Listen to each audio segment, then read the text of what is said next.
What's up? What's up, guys? I'm sorry, it's a habit. It's been raining here all day, and I've got some use out of my wife's little umbrella. She let me borrow. Uh, yeah, it's been raining. Steve is still working on a CNC project, so his mic's muted for the moment. Uh, actually, I think he has stepped away for a minute, but he'll be back shortly. You set that down over here to the side.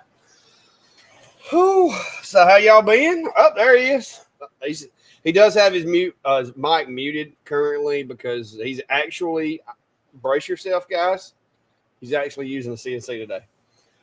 So he has a CNC project running. It was a little noisy, not too bad. As we all know, CNC bits interacting with the material can be a little noisy at times, but that's the Fox Alien Masuder 3S being commanded by G Sender there. Me and Steve both been trying out G Sender with these smaller CNCs, and I know I'm loving it. It seems he's liking it too because he's still using it. So there you go. But yeah, I'm guessing when the job completes, maybe he'll unmute his microphone. But just want to check in with everybody. I am on the verge of trying to come up with a laser file to cut out a boat big enough to house two of every animal, because it has been raining over here since like midnight last night. It hadn't quit. My place never has standing water because I live basically on an ancient sandbar, and my place is just basically sand and gravel. But I went to get some tea just now, and I got a crock full of water because water is actually standing in my driveway, which is unheard of. So I don't know how many inches of rain we've had, but it's been a lot of rain. I know I see some of you guys said that y'all are getting it too, especially down in Louisiana and places like that. I'm pretty sure everybody from Louisiana, Mississippi, all the way up to where I am are probably getting a little taste of this rain today as well. Yeah, Rob, I know. I was shocked when I logged in, and he jumped into the lobby, and I could hear the CNC running in the background, and I thought I had left one running, and then I realized it was Steve. So you're very funny. Did you get it done? Yep. Cool. Can we look at it, or is it still got some more passes to do? Nope. I just got to pop it out of the tabs. Oh, okay. Mark said I'm gonna need a really big 3D printer. Yeah, I don't know that plywood would work real well. I guess if I use beeswax, maybe I can make plywood work. But yeah, it is storming. I don't know if y'all can hear it, but this tin roof, it is really coming down. So yeah. So let's see what we got going on here. Anybody got any questions? Oh, by the way, you can see it in Steve's video. The We Create Pros have arrived, and let's say 48 hours or so of playing with the machine. And I will say that between the first Vision, the We Create 40 watt, and this machine, this one is definitely an improvement. They've definitely improved the machines. Light burn compatibility so far, I haven't really had any major issues with this. The only thing that I found with light burn is if for some reason, it's something in the G code, I'm assuming, if you turn the blue laser on when framing, it seems to be causing some kind of conflict in the codes and makes it think you want it to expand and get bigger or something. So I've had to turn that off. But other than that, the machines work really well. I have been doing lots of testing and little small projects and stuff with it today, and so far it's doing a really good job. So you see stuff like that. That's pretty good. Got this little boob here. This is that pre-finished plywood that I got that's really kind of stubborn, and it's doing a really good job of cutting it. So far, so good. It's been performing pretty well. So I'm gonna give it a few days, keep playing with it, do some projects with it. I may even do some cutting boards on it because I got some cutting boards I need to get done. And the last We Create that I had actually did a really good job on bamboo. So I may knock out some bamboo cutting boards on it. What's up, James Richards from Ozark, Alabama, not too far from me. Down near the Gulf.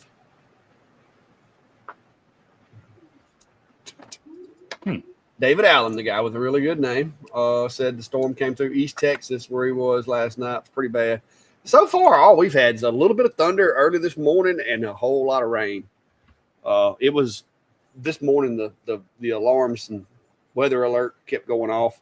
I think there was a couple of rotational clouds that went through south of us, but I don't know that it ever turned into a full-blown tornado. But there was some, minor wind damage and stuff associated with it. But so far here, it's just been distant thunder and a lot of rain. What's up, Jason? How are you, sir? Mr. Ryan Ballard. Yeah, Steve's running a C2C, Ryan. That's what I said. I at first I thought I had left one running, but then when I realized it was Steve. So yeah, he is running one today. We give you a hard time about that. Guys are so funny. Yeah. So what you got going on? I've been talking this whole time. I've been talking for like 7 minutes straight. You act like that's some sort of record for you or something. Oh, funny man. Yeah, no. Just like you say, playing around with the Fox Alien, and also the We Create, playing with some files. So here's a fun thing of dealing with importing. Now I didn't check the dimensions before starting these because I was just trying to throw them in there, but ran the same file, same SVG file dropped into vcarve versus We Create, and I need to go back and look at the base file to see which one's right, if either. Something forgot to scale. Yeah. So, I mean, it's just, basically the same material too. Some not quite quarter inch plywood. Yeah. This one done with the 1/8 inch bit. So actually, the one on the right in your right hand, I'm assuming was done on CNC. Yeah. That's this is with I was testing out the 1/8 inch downcut end mill that we got for free from IDC at Workbench Con. Yeah. And then the We Create 45. This was I think this is some of that material you sent home with me, and running it at 100% power and I think 11 millimeters a second. Yeah, it sounds one about pass right. with full air on. So, and everything dropped out. There's nothing held on, so that's good. I think on my test I could do 12 and maybe 13 but the 13 created a few little nubs. Yeah.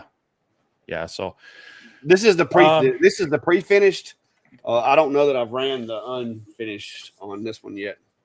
I've been running just miscellaneous materials, just trying to run it and get some hours on it to see how it's going to perform. That's the We Create test array. Yeah. So the 13 barely came through, but so 11 or 12 would probably work, but 11 seems to be consistently working for me. Yeah, there's the unfinished in We Create software. Actually, right there. That's the better one. 13, 12, 11. That's the same. That's the stuff. So yeah, this is that thing. This is the unfinished 4.7 right here. Now I did sand this afterwards because at first when I looked at it, the way the scorch and the way the little bit of smoke had stuck to it, it gave it the illusion that the squares were skewed. And I was like, why is my square skewed? And then I sanded it off. And Klein was here when I did it. And me and him both were like, them squares ain't square. And so I was going to sand them off, get the dust off of it, and then take my calipers and measure them. And when I sanded it, I'm like, okay, now they look square. So it was something to do with the direction of the way that the smoke was marking the material. It just gave it that illusion of the top being kind of off to the side for some reason. Yeah. Cool. But then I tried some shading on that material, doing like multiple colors, and it worked out pretty good. Considering that's just that straight up birch. That's some of that Mhm. scrap I sent you. But Yeah, yeah, so far so good with it. Where are you at with it so far compared to the Vision and the Vision 2? I guess it would be. well, I only have it. I should probably drag it out. I still have the original Vision, the 20 watt. That's the only one I had experience with them. I didn't get their upgraded. What was it, the 40 or 40. whatever? So they have made some improvements on it. It just in the build, they made some adjustments. I know one of the big complaints was that air hose was rubbing and splitting. That seems to be resolved.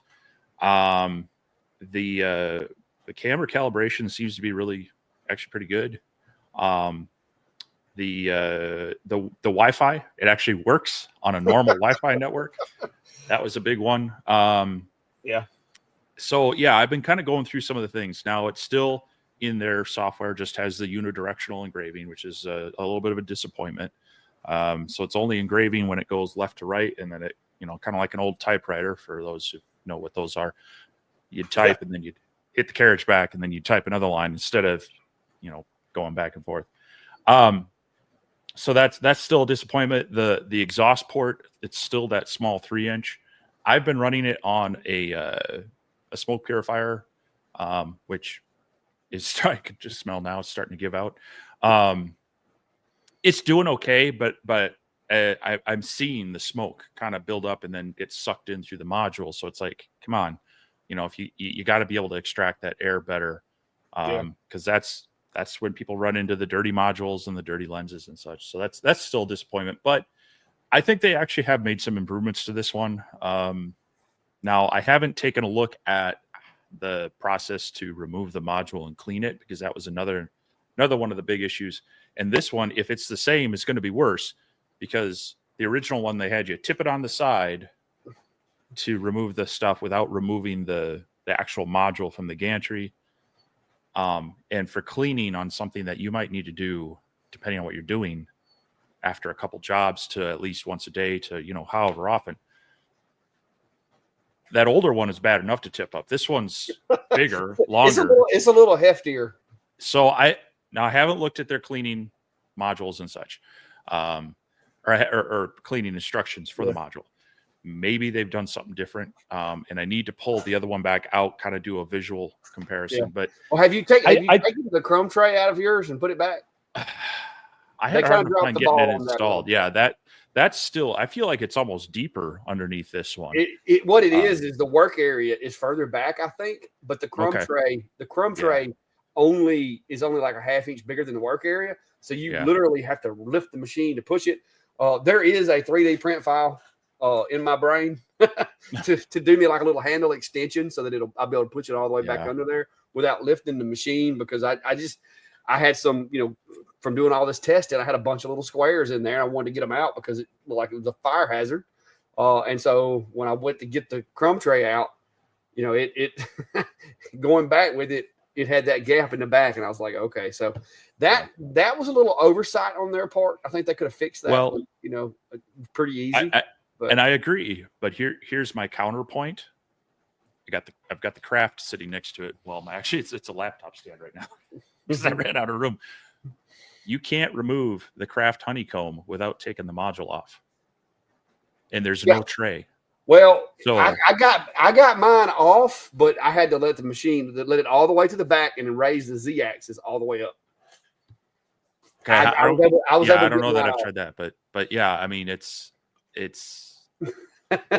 yeah. I like, it's a bit of a hassle to get that tray out of there, or the honeycomb out, and then there's no tray, so you gotta either shop back it out or do something. So the thing with the chrome tray is going to be a little bit of an issue. Yeah, I think the chrome tray is going to be an easy fix with like a little 3D print file, or maybe even just a laser file, just to add a little handle to it, kind of. But yeah, so far though, all together, the camera, I will tell you, the camera in Lightburn did not disappoint. I did the calibration in Lightburn. I did have to tape the lights up. I looked everywhere for a switch to cut them off to see if they'd snuck one in there somewhere. They didn't. So I used my old painter's tape trick to calibrate the camera in Lightburn, but once I got it calibrated, it is dead on. Like, I mean, dead on, because of the way the machine works, because it lowers the top down to the material. Now, have you tested it kind of in the extents, like out in the corners? Yeah, I did the full. I did, like, when you do the calibration, I went back and made a circle and cut out all those little bullseyes, and then did the update overlay. And yeah, it when I first calibrated it, it was a little bit off, but I had used the old Lightburn configuration file from the 40 watt that I had, and there was a little bit of an adjustment in that file that I had to remove. Once I removed that, it's dead on now. So far so good with the camera. I just realized a bit of a safety issue with my iPhone. Uh-oh. You know how they have the MagSafe back? Yeah. Don't be jumping on an airplane like that. Yeah, I went to grab my phone. I'm like, what is on the back? Yeah, I haven't tested the We Create in Lightburn. You've mentioned you have, so that's going to be next, because that was another thing that early on when you had yours pre-release. When I got mine, it was already released, but the Lightburn support was not great. So I'm hoping for better now that they've had a lot of time to work with the original one, and this one you seem to be enjoying it, and that's another interesting one to for a lot of people. They might be more comfortable with Lightburn, although I don't know that this laser, the market is for people who are comfortable with Lightburn. Yeah, I think this is more of like my entry. thing is if you wanting a Lightburn friendly, like, okay, so I got this set up. I'm just going to show you. I'm going to run this. I can't remember which material that is. So I'm going to turn this down to. I'll turn it down to 12 just to make sure, because I've been playing with a bunch of different materials. So I've got that set up at 12 millimeters per second. And I'm going to go ahead and run that. Now I do have I've been running my 4-inch external fan with it.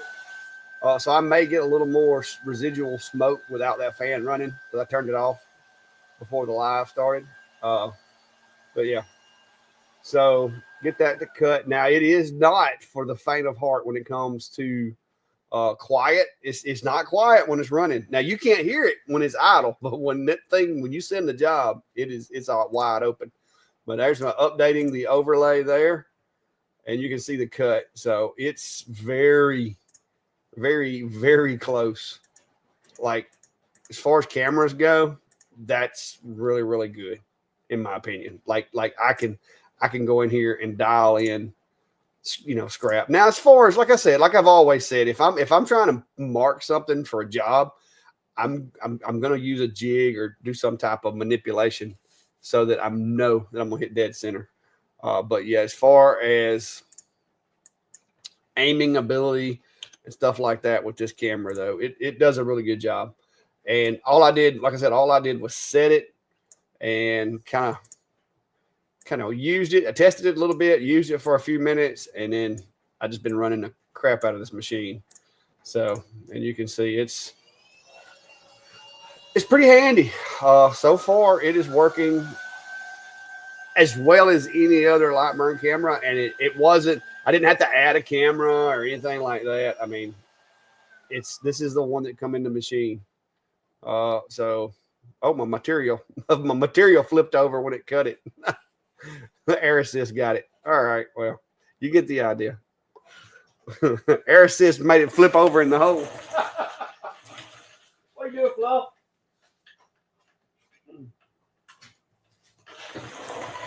But yeah, there we go. But it's so far so good. No major complaints. I'm with you. The fan, it needs to be bigger. We went from a 20 watt module to a 45 watt module. More power equals more smoke. We should have got more fan. But like I said, with the 4-inch assist fan out the back, it's working really well. But I would not want to run it just now. It's still got smoke in it because the fan cut off a little early, and it's trying to push it all the way to the exit. So the assist fan, in my opinion, is going to be necessary if you're going more than like 2 or 3 feet. Yeah, I'm surprised. I mean, mine, it feels like mine runs a long time after the cut. It stays on for a while. Now I've been, like I say, I've been running it through a one of those small smoke extractor units, and as usual, they work okay for about the first hour and a half. Yeah, it's hard to say because I'm using it intermittently, but I've been using it on the 2 machines, so I probably have about 3 or 4 hours on it, and I'm starting to smell the stuff coming through it, which sadly is kind of typical of most of these. They're all very similar. The AP2 is the first one that's kind of that smaller size that's different. It seems a little more effective from X Tool, but it's also close to $1,000. I think say it's exponentially more expensive. Yeah. Venting is the way to go if you can. I mean, that's just I can't find. I've got another one of those little filters from Ashmer. I got it in, and I found a few engineering flaws in the design because they basically took an 8-inch square and reduced it down to like a 3-inch circle because they just packed everything in there so tight that it can't use the whole surface. But yeah, they I don't think there is a good option that's affordable. I think in order to really get some serious results, you're gonna have to spend some money with that kind of thing, or do some kind of DIY like water filtration system or something like that. I mean, the problem with that is you still got to have the air volume moving through. Yeah.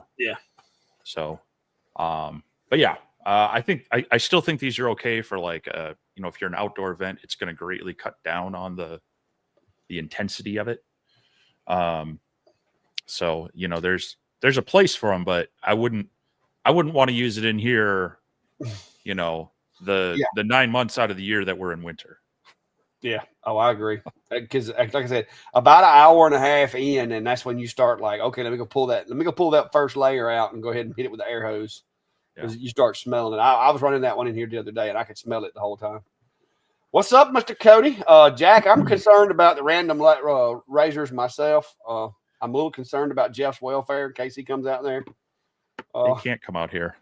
No, I was using this earlier. I was just trying to clean a sticker off a window and set it on my bench here so I wouldn't set it somewhere else. Yeah. Mr. Cody is in the house, guys. If you haven't tried the Jenny bits, of course, me and Steve both use Jenny bits. We use other bits also, but once you get through snapping all the bits, you're going to snap. I strongly recommend the Jenny bits. I have snapped quite a few of them also. And if anybody tells you can't break them, you can. I mean, I can verify you can break them. But it is hard. It is hard to break unless you do something dumb, which well, and the happened to me a lot lately. The 1/8-inch ones, especially on some of these smaller CNCs that are a little more rigid, and you might be tempted to push them a little harder. Those are the ones where I actually put it in order to have a few extra on hand because I was going through my bundle. I was like, oh, I only have a couple of downtown Jennies and I think only one mini Jenny. So I went ahead and ordered a few spares, just knowing I was going to be running this in the 40/40 a little bit more the next little while. So yeah. And then a friend of mine up in Washington, I think state of Washington, or no, Idaho. I was another one of these people I met through forums back when I bought my original laser. He and I got connected because we both were kind of new to the lasers and both were into RC stuff. And he just recently found a Onefinity on Marketplace and picked it up. Cool. And of course it came with a bunch of accessories and such, but I was like, hey, well, when you get done learning that thing, head on over to Cody and get yourself some good bits. You'll be happy. So yeah, I've got matter of fact, I've got the 1/8-inch bit still in my machine. I haven't cut anything on it lately. I've been using it more as a table this week than I have anything because I've had so many machines coming in. Yes, I still have the Monport Mega in the shop, but if you were thinking about running out and purchasing that machine, may want to tap the brakes just a little bit for a little while and get some bugs worked out. Mechanically speaking, I like the machine. Software wise, we got some work to do. It's basically, it reminds me of the We Create when they first came out with it and said, "Yo, yeah, it'll work with Lightburn." That's what the Mega reminds me of. I like Monport. Mechanically, I like the machine. I've managed to get it to where I can run it in Lightburn and do a really good job with it. But the average user is not going to want to have to take the techniques that I'm having to use. You're not going to want to do that. It's too much math involved. I have to use a calculator because the autofocus and stuff like that is not really getting it in Lightburn. But I keep messaging them and giving them a chance to adjust firmwares and stuff, and we'll see how it goes. But it's taking up some valuable real estate right now, so they need to hurry. Yeah. Because I don't have a CO2. I mean, I could use it, I guess. It's just once you set it for the material, like if I set it for 3 millimeters, it's okay because I've got a bunch of macros created, but the camera does not work in Lightburn, and that really bothers me if the camera don't work and I ain't got nothing else to go with it, especially with it being way over there because I got it's a frame button, go over there, adjust, come back, hit the front, it's just a little pain. See, and I think that's going to be a little bit of a problem moving forward with some of these kind of unique features on lasers. Is if you are a type of person who likes using Lightburn and wants to use Lightburn, I think you're going to be frustrated getting these lasers that are built around their specialty software. If the laser isn't built specifically with Lightburn being the controller, I think for the person who has grown to like Lightburn, they're going to be frustrated with these lasers. So I think that's something people that are looking at CO2s might want to take into consideration with a lot of these. Yes, if it says smart, laser, that means use our software. Don't use Lightburn. Yeah, you're going to have to be happy with using their software then to really get good use out of it. Yeah, but in their software, which is their software, still buggy. Everything mostly works, but I just don't like their software. And it's nothing against them. I don't like Atom Stack software. I don't like. I've learned to use XCS, but it's not my favorite. I don't like We Create software. I'm equal opportunity. I like Lightburn. That's just me. So yeah. So Jason's asking, what software do we use for video editing? Premiere and Premiere Rush, because I have access to the Adobe software. If I didn't have access to that, I'd be looking at, I don't know. Well, I use Adobe too, and I have access because they take money out of my bank account every month. Yeah, so it hurts. Yeah, so I don't know. It's one of those things that and that's a little more expensive. So you better have a reason to maybe either not care about your money or a way to monetize it and recoup it. But it's one of those things where it's kind of like using Lightburn. You're going to get a lot of extra help. It's very popular. It's going to be more supported. So yeah. Now, when I first started out, I was using iPad Pro with iMovie.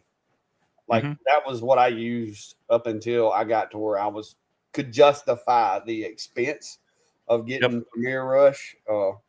That's when I went ahead, and it got to where I was tired. Editing on an iPad got to where it was just a little harder on me than what I wanted. I wanted to be able to do it with a mouse, and that's when I moved over to Adobe. And at the time, because I was doing a lot with my drone and drone photography and stuff like that, I had Photoshop already, so I just had to add a little more to what I was paying to get access to the software. And then once I started doing it and the channel grew a little bit, I've just kind of decided that that's one of those softwares, kind of like my bookkeeping software, that I'm going to pay it as long as I can. So, yeah, and I use iMovie on various Macintosh computers, not so much iPad. I've done some editing on an iPhone with that, but it's okay. But like Ryan said, it's limited. Some of the things I didn't like about it was, you were limited to a certain number of. I think you could only have like one overlay at a time, and the titles were kind of fixed. You couldn't kind of move them around on screen, things like that. So it's some of the minor things. I mean, the core of your video, as long as you've got good audio and good video to work with, you can edit a decent movie through it. Now, if you want to go way back to when I started doing stuff with my model airplane stuff back in getting way too close to 20 years ago, I was using Windows Movie Maker. Yeah, I used that when I first started doing drone stuff too. So,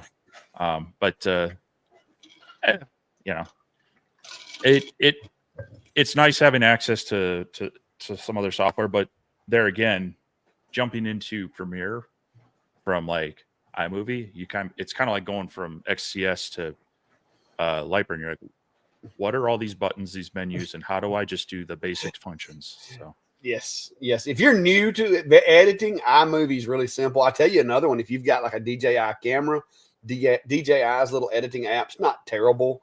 GoPro's got a little app that they use. It's not terrible.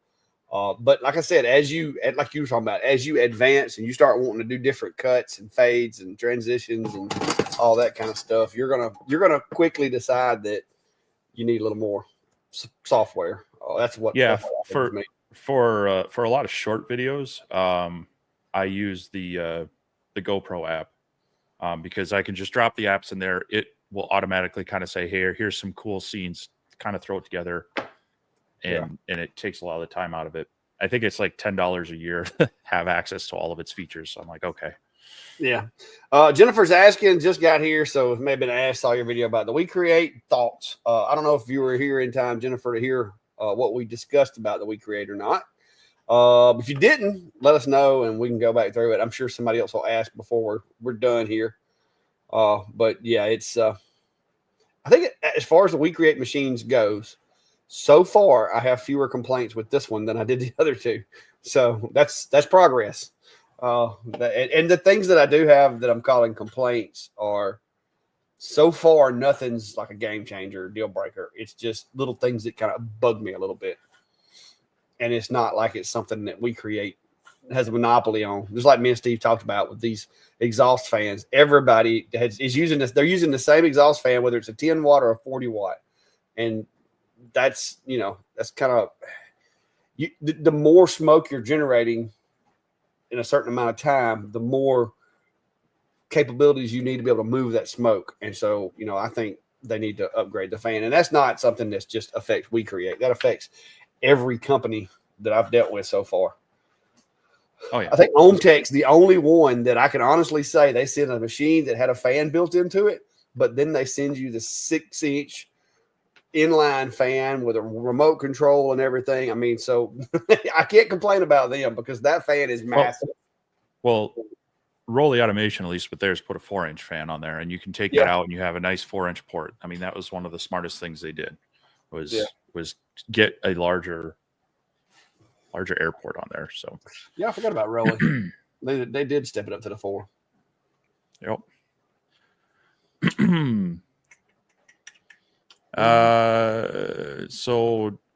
Dale was asking, looking to get into 3D printing, can't find any bad reviews. What do you suggest? Leaning towards the Bamboo A1. Both of us have videos on the A1. I've got both the A1 Mini and the A1. They are very nice printers to get started with.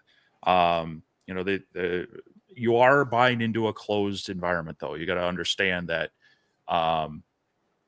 you're going to be at the whim of them with controlling the printer. There are some slicers that work with it, but they really want you to use their software and their features. And so for some people who like to tinker or are concerned about the cloud nature of their app and such like that, those are kind of things to maybe look into, that concern side. But if you want something that's works really well out of the box and is not too expensive, the A1 is a real nice printer for that. Yes. So you can check out both of our channels. We've got videos on them. Yeah, the A1 to me, the bamboo with the A1 especially, like we've referred to things as the iPhone of. To me, they are like the iPhone of 3D printing. If you want to like speed your machine up and tweak it and constantly adjust on it and stuff like that, you don't want to get a Bamboo. Like you said, they're kind of locked down to where you can't really do a whole lot of that. But if you just want something where when you hit the print button, it prints successfully, I've had really good luck. The only issues that I will warn you about, if you're not printing like really a lot to where, you open a roll of filament, put it in the machine, and it's used up in a week or two, you're going to want to make sure you get some plan as to how you're going to dry out your filament. Because all of the issues that I have had, I was able to trace them back to my filament got a little moist, absorbed a little bit too much moisture inside the house. And once I swapped the filament out or dried it and put it back in there, my problems went away. So that's the only thing that I think you need to, when you're getting the A1, go ahead and come up with a plan to how you're going to keep it dry or dry it as you go. Whether that's, you've got a food dehydrator or whatever the case may be, however you're going to do it, just know that needs to be there. You need to have a plan in place for that, unless you're going to be burning through the filament so fast that it can't get wet. Or you take it off and put it back in bags or something. But yeah, you're right. It would still eventually, I think, become a problem with the moisture, because you're never going to get all the moisture out of that bag. But yeah, so far with my little Creality 2-roll dryer that I've got and using Ziploc bags, I've been able to come up with a regimen that works, and I haven't had any problems since then. So, now, to be fair, of course, the house is pretty dry right now in winter. I had my AMS sitting with 4 rolls on it for probably longer than I'd like to admit without using them. And used it the other day. My son was designing something, and I was like, well, we'll give it a shot, but it may fail and I'll have to dry that. But it actually worked pretty well. So it's going to depend a little bit on your environment and the filament and such. But yeah, here in Alabama, you got to watch for that. Well, get into the summertime, I'm sure I'd have a different experience here. Brian, April snow brings smaller tulips. That's the problem. Is that I've never seen April. April showers brings May flowers. Well, the problem here is we get warm and the bulb plants start going, oh, it's spring and I should grow, and all of a sudden then we get back into this cold rain snow cycle, and then they go, what the heck? So a bunch of them die off, and so that we were kind of noticing that today, because it did finally. Of course, it's probably going to dip down again, but it got into the 60s today again, and was starting to just show hints of greening up here a little bit. But April, we've actually had May snow up here, and the average, the latest frost date up here, I think, is like the second week of May. So, wow. Yeah, we were almost in the 90s. I think we come really close to hitting 90s this past week here. Well, we had one day, I think it was last week, where it got up almost to 80, and there were some record highs for that. But it's a roller coaster of seasons here. Yeah, 806. Yeah, I dry it. I don't use a vacuum packer, because that's just another consumable, having to cut the vacuum bags off of it every time I go to open it. I use the really big Ziploc bags, but also the silica packs that come with the filament when you get it. I keep those, and I drop one of those in the Ziploc with it after I've dried it and close it. That way, any moisture that was in the air in the bag when I closed it, that little silica pack will draw that moisture out. And when I dry the filaments, I also dry those little packs. So I just keep even the lasers, when the lasers come with those big bags of them, I throw them over there in a box and keep them and use them with the filament. Corbread's asking, do you see a problem running a 195 CFM fan into a 215 CFM fan for an exhaust? Those are pretty close. They're probably not going to be an issue. But anytime you have a fan and a fan, your bottleneck probably going to be at the lower. One or the other is going to create a bottleneck. So like a slow spinning fan, actually, so if you have a faster airflow hitting a slower moving fan, it's like having a disc, just a big wall. It fights it. As a matter of fact, in my model aircraft stuff with the electric motors, I'll set a low idle so that it doesn't freewheel, but it'll act like a brake when I'm like diving down, because it's actually fighting against the airflow.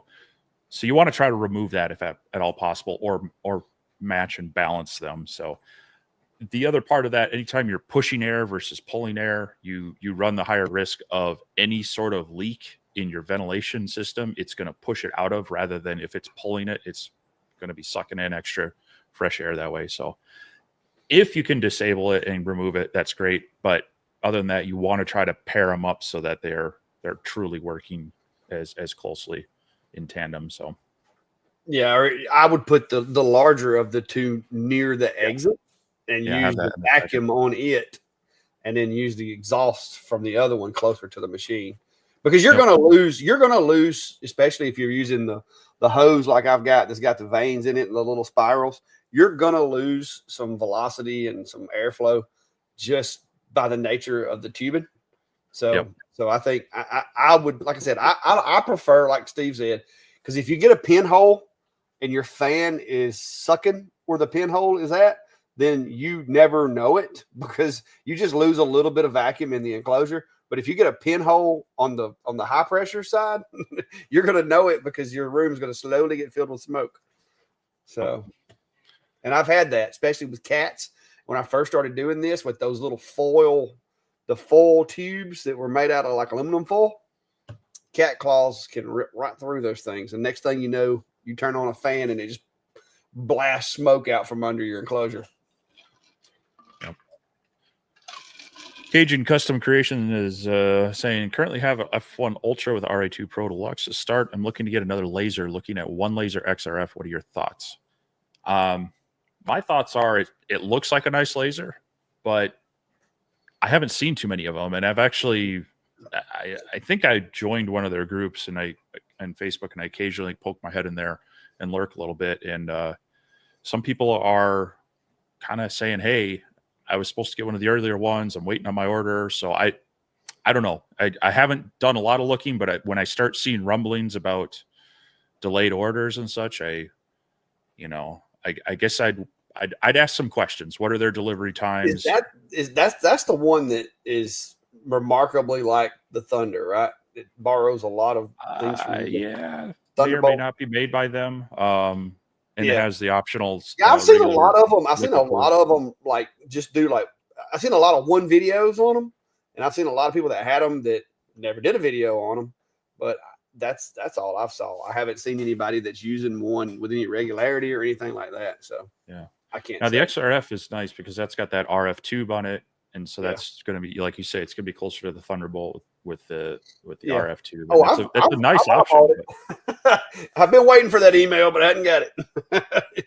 But yeah, that's because I actually looked at that one when I was looking, because I've been trying to figure out what kind of CO2 I could get to have a CO2 and just kind of move some of my stuff like the bamboo cutting boards and the tumbler jobs to that machine. And so far, I haven't found the perfect machine for me yet. I've got some good machines, but I have a very strict criteria of what I want that machine to be. So, but the thing with that one is you've got to have a riser, kind of like the P2, whereas the Thunderbolt has the base that it has the moving bed, kind of like Enclosure Zilla, but that one laser, it actually has more of a P2 type riser that has like the little slots like you have in your oven. So that's kind of been a little bit of a hang up point for me. Yeah.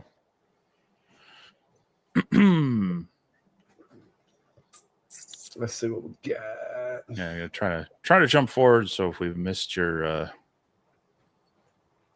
question, here's a good one.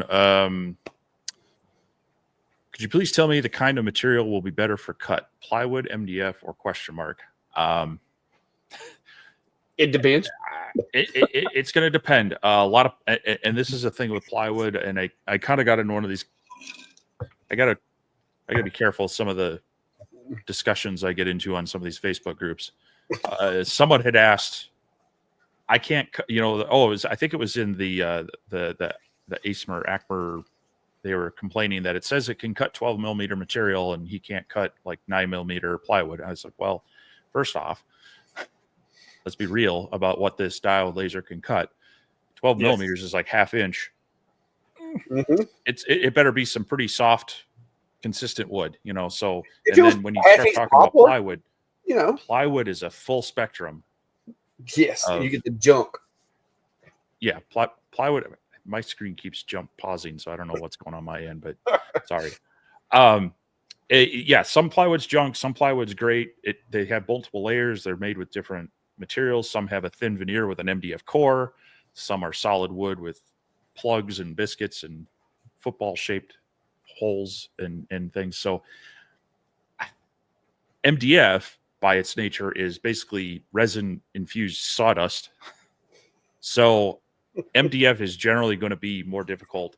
There are some though that are more laser friendly. But so again, not all MDFs are created equal. I personally prefer the more natural material, so I'm going to go more towards plywood. That being said, if you can get a quality MDF that's laser friendly, it is going to be very consistent, easier to cut, and more predictable. Whereas plywood, it's going to have variations in glue, variations in density of material, and such like that. So MDF is going to have less risk of warping because there's no grain. It's so random that like there's not enough molecular structure lined up to cause it to warp. It's just like soup basically that was frozen. So that's the one thing I would say with MDF. If you're needing something that has to remain flat, MDF would be a better bet. Like I said, plywood, you know as well as I, you can go buy plywood and go back the next week and buy the same plywood off the same shelf and get two different results, because plywood, the quality control on plywood, most plywood is very, very thin. And as long as you go into it knowing that, hey, I might buy 10 sheets of plywood and end up with some coils because of, knots, or like you're talking about those little footballs with the clay packed around them that you can't burn with a laser for nothing. Just as long as you're willing to accept that, that's what I do. I use a cheaper grade material. Well, it was cheaper. It's not now, but this stuff right here, it's not all that expensive. And occasionally I get something like this little streak right here in it. Now I don't get the biscuits like what you're talking about, but occasionally I get like right here, I got a little knot in there, but this is actual wood veneered plywood. So, yeah. So, I mean, and when you get higher quality wood, sometimes they, instead of filling it with that putty, they will cut out the bad spots in that more football shape. They'll put a real wood plug in there, but there's still glue around it. I could probably dig some up out of some Baltic birch, but next time I see one, I'll put it out for you. but there again, so it's going to depend on the quality of the plywood you buy, but it's also going to depend on the quality of the MDF you buy.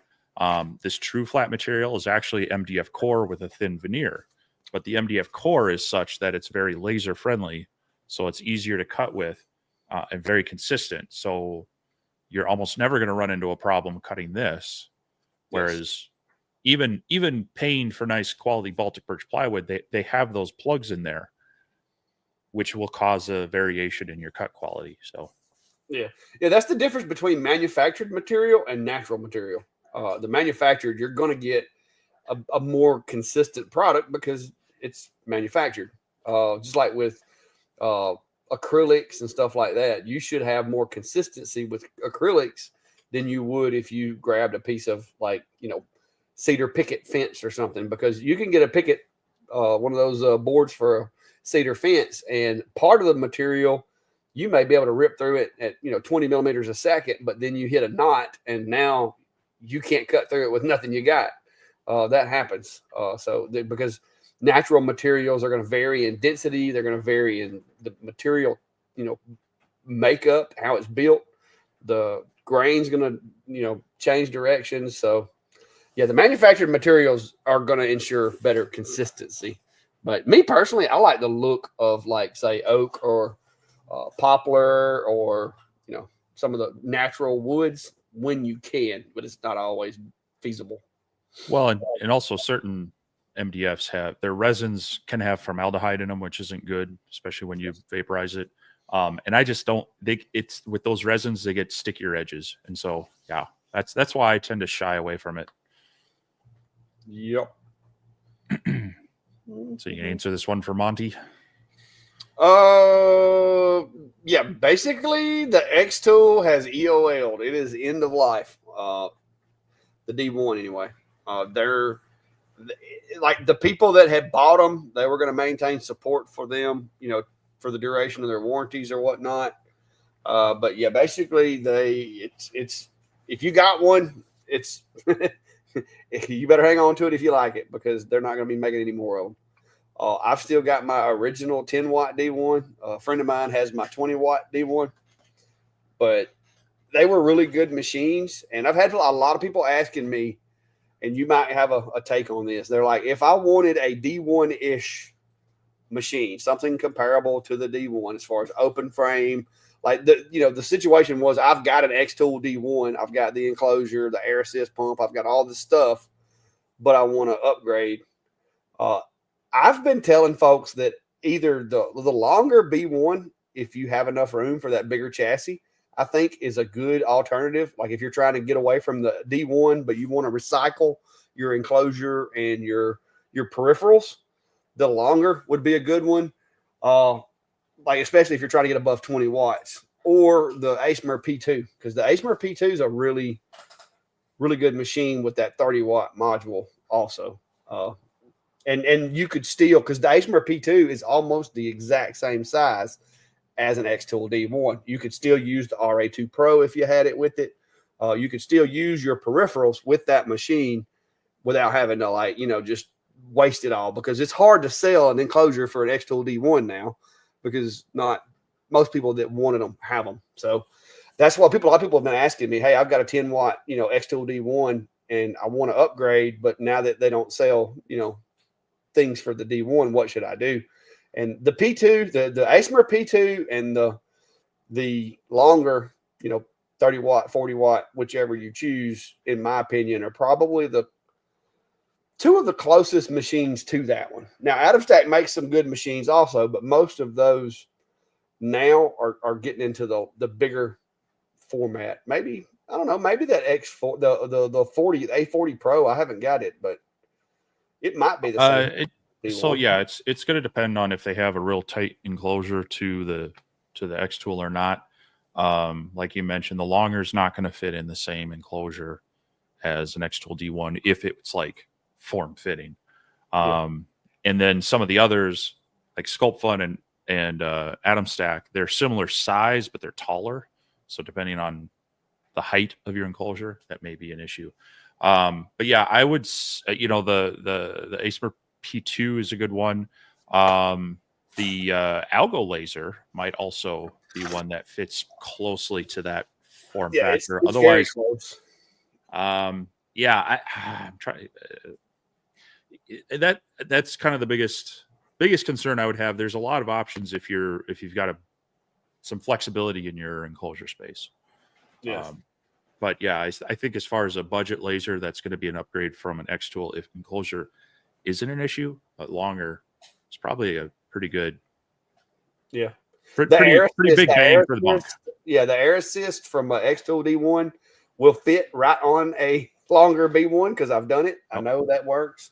The ASMR, it has automatic air assist, which so does the longer B1. So you're going to get some upgrades, but like I said, the ASMR P2, I think, is the closest as far as if you set them side by side, it would be the closest to the form factor of the D1.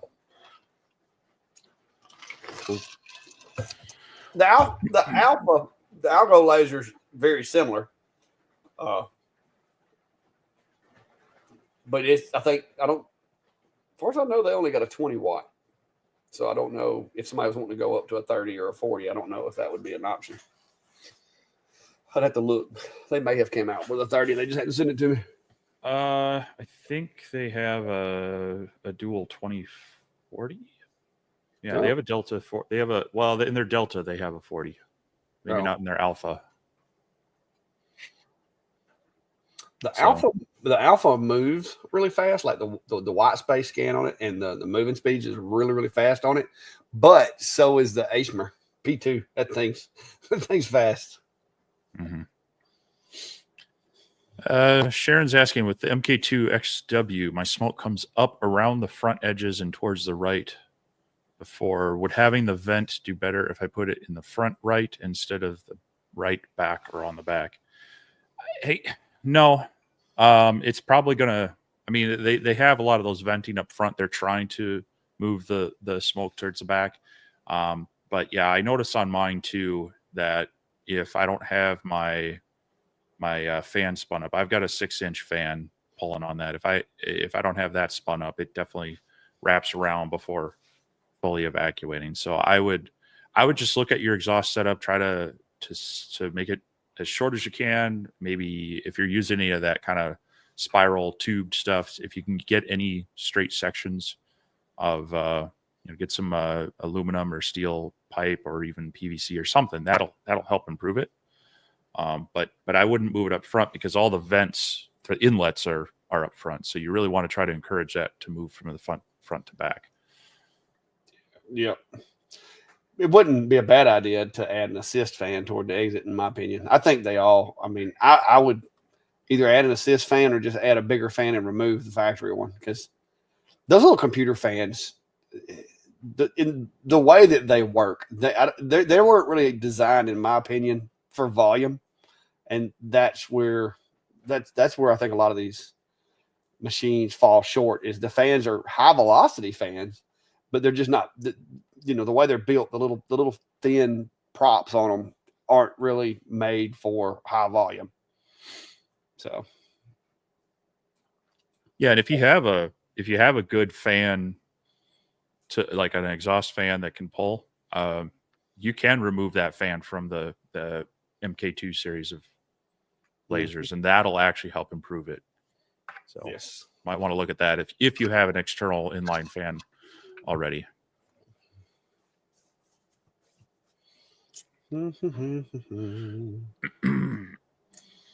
Don's asking, how about finding replacement parts like belts and limit switches for the X Tool D1 Pro?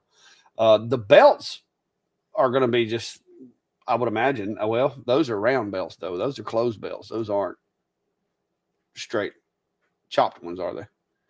I don't remember. Not all of them are. Yeah, I think the X Tool is actually a loop. I don't think it's a straight line.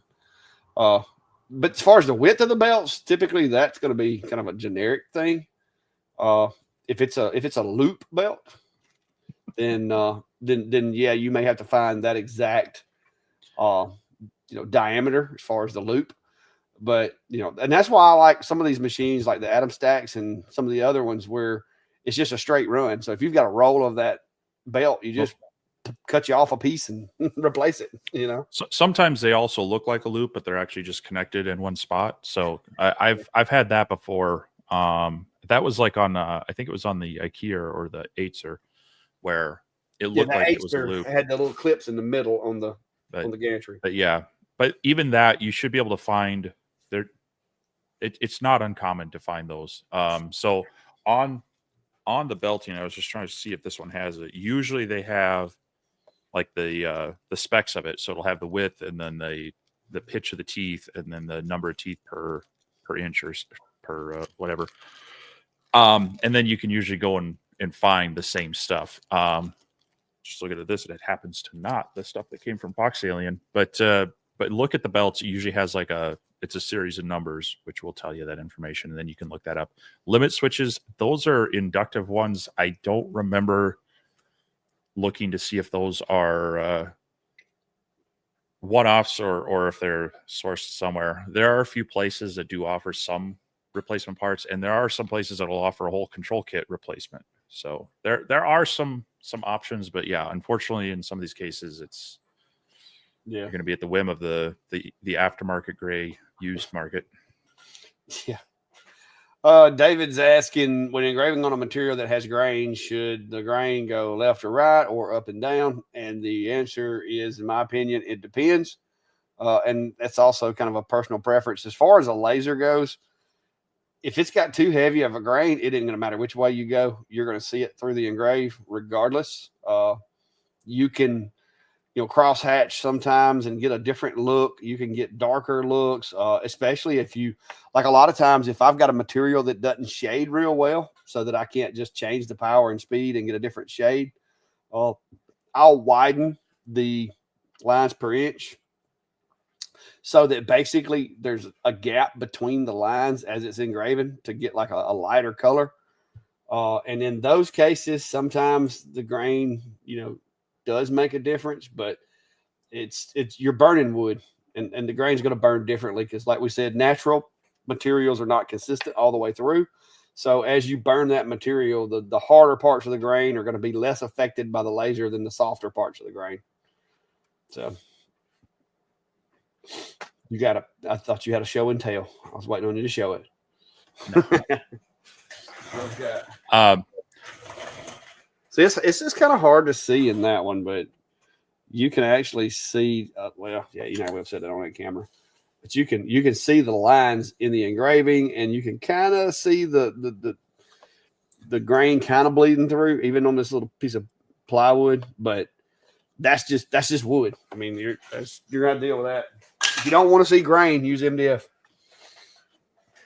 That's another plus with MDF is there is no grain. So if you're doing like a photorealistic type thing, you don't have to worry about the grain messing it up. Yeah, I usually also like to have the laser engraving with the grain versus across it. It tends to be a little more even, but that's assuming your grain is fairly straight versus wavy. So yeah, Jason's asking about lenses for the D1, and unless you've quit in the past week or two, you have those, right? The cover lens. I'm out of stock right now. I gotta refill them. But yeah, if you're talking about the lens cover that goes on the end versus the actual focus lens, I do have some plain glass ones of those. Sell them in 8-packs, and they're the same for a lot of those diode lasers. There's still some. I haven't checked the We Create, this latest one, but even those, they have kind of that 14 millimeter brass end cap, and on the inside is a slightly smaller piece of glass. So they're usually replaceable. Sometimes they're glued in with silicone or something. You got to pop that out, but then you can drop a new one in. So yeah, just check out my channel and or my Etsy shop. It's got some information about those. Yeah. And those are a consumable. You will need to keep some extras on hand, because the moment that you don't have an extra one on hand, you'll crack one for some reason, and then you'll be. Barbara's asking, do either of you have I guess a Creality Falcon Pro, or would you recommend one? Oh, okay. I've had the original Falcon. I think the Pro is the one that they've got. It's got the cover on it now, right? So I think it's the same machine. It's just got a roof. Yeah, I haven't. Yeah, the Pro has the enclosure. Yeah, I think all they did is they took and basically tapped some holes and added a top to it, kind of like the A24 or whatever. Yeah, I don't know. I think the only people with Creality, I haven't had a chance to use any of their lasers. I've had some of those annoying like marketing firms, third-party places reach out to me, and they are I don't like dealing with them, because you're not dealing with the company direct, and they're worried about marketing the stuff, not getting good information out about the laser. So those are the ones that try to like trick you into just basically doing a video and saying good things and nothing bad. Yeah. That Falcon looks, the Falcon 2 Pro, it looks basically to me the same as the Falcon that I had. I think my nephew's got it now. It was a good machine.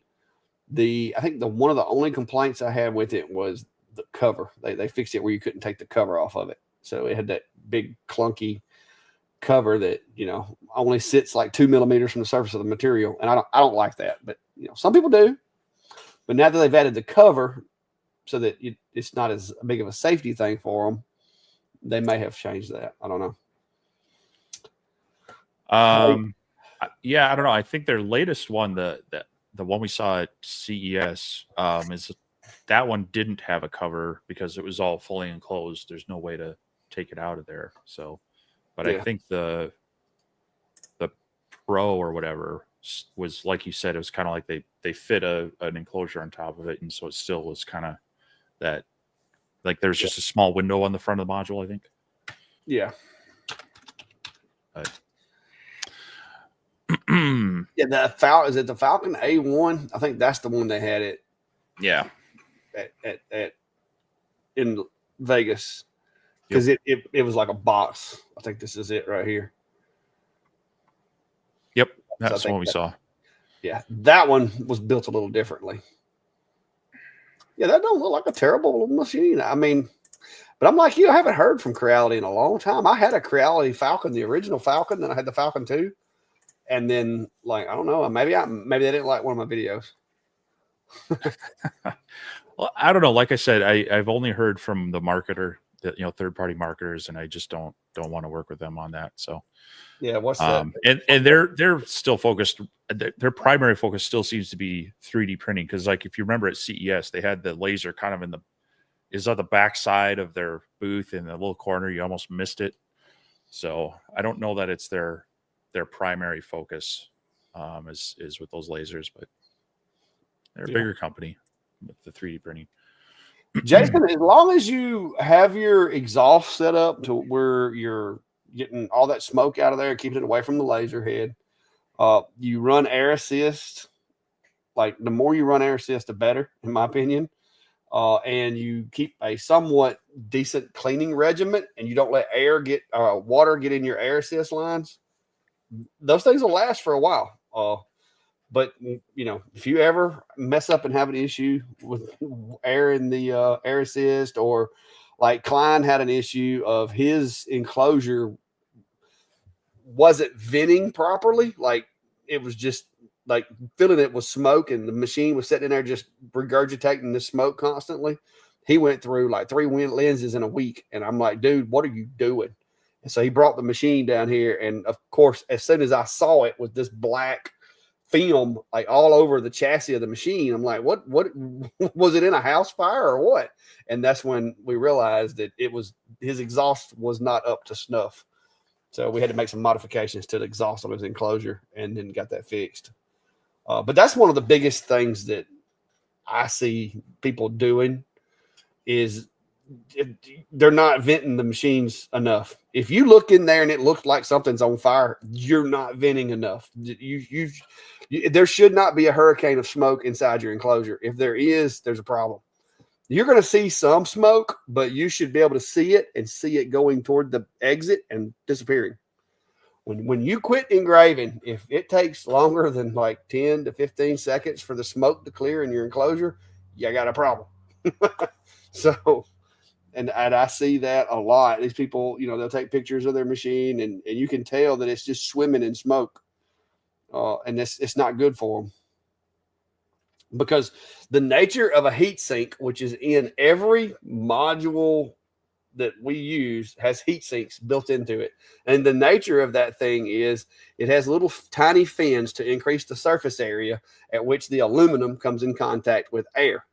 Well, if you take a layer of smoke and soot and put on that, basically it acts as like you painted it, which is more or less kind of insulating it from being able to exchange heat the way that it was designed to do.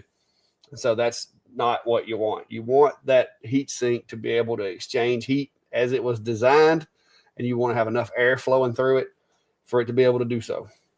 And if you do anything to change those two, it's not going to cool the way it was designed. Just my 2 cents on that one. I can't stand it. Jeff's asking a similar question with an OhmTech 60 watt CO2. Just bought an external inline fan. Should I remove the included fan attached to the chassis?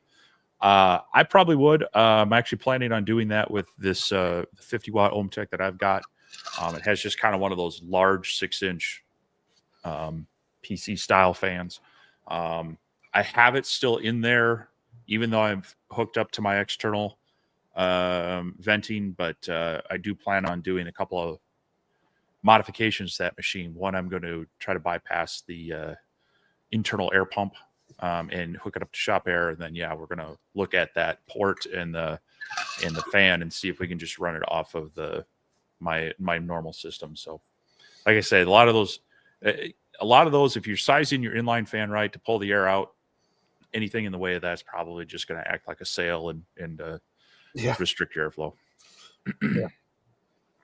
If you are going to leave it in there, in my opinion, it needs to be running. You don't want it just sitting there stagnant. at least if it's running, it's not hurting as bad as if it's acting like a wind turbine generator or something. I mean, it depends. If it's turning too slow, it's actually going to be causing more restriction than if it was just freewheeling in the air. Yeah. Refer back to my earlier comment about I still think slow if it's speed on sitting in there sitting still, though, if it's not turning at all, if it's just well, it's not gonna sit if the still. air is having to turn it, I think at that point it's dragging power off the other fan. So if it's just sitting still, turn if one it's on. If it doesn't work, turn them both on. if it's sitting still, you don't have a good enough airflow moving through there. Your external vent moving that much air to evacuate your laser should move that fan. But yeah, I would just get it out of there. It's just going to be a restrictor for most. A lot of topics about venting today, but Sharon's her setup is at 4-inch inline fan. The window vent is about 4 inches higher, maybe 6 inches to the left of the MK2. Should I put it closer to the machine or window vent? I would put the fan, your inline fan, as close to the window as possible, and then I would try to make your piping as straight as possible. If you have real sharp bends, it'd actually be better if you could make it longer but straighter. Otherwise, just make as smooth of sweeping bends as possible to make that connection. It almost sounds like that her machine's like right in front of that window, so it doesn't sound like she's going very far with it. So, well, I've seen a lot of people where they've got the window, they've got the machine, but they've got this. The air comes out and it takes a hard 90 and then another hard 90, and each 90-degree bend slows that air down so much. You're losing some force. So yeah, I would try to smooth that out as best you can. But if you think about it though, if you've only got to go 2 foot, I mean, in order to make those smooth turns, you'd have to have basically your hose run across the room and well, so, I mean, not quite, but I mean, it's a 90-degree bend can add almost like 10 feet of pipe. Yeah, the equivalent of it. So it's best to really make that as smooth as possible. Your fan's going to work better, and you won't have it as backed up as much. Yeah. There's an interesting question from Joe. Is there something you wish you had known when getting started that you know now in regards to operating a laser and different materials, but also in regards to the business? Yeah. So, I mean, for me, that goes back a ways. I would have stocked up on more material when it was cheaper. Yeah. But operating a laser, I mean, a lot of it is kind of what we've been talking about. You know, a lot of problems arise with your laser when you don't have proper airflow moving through it.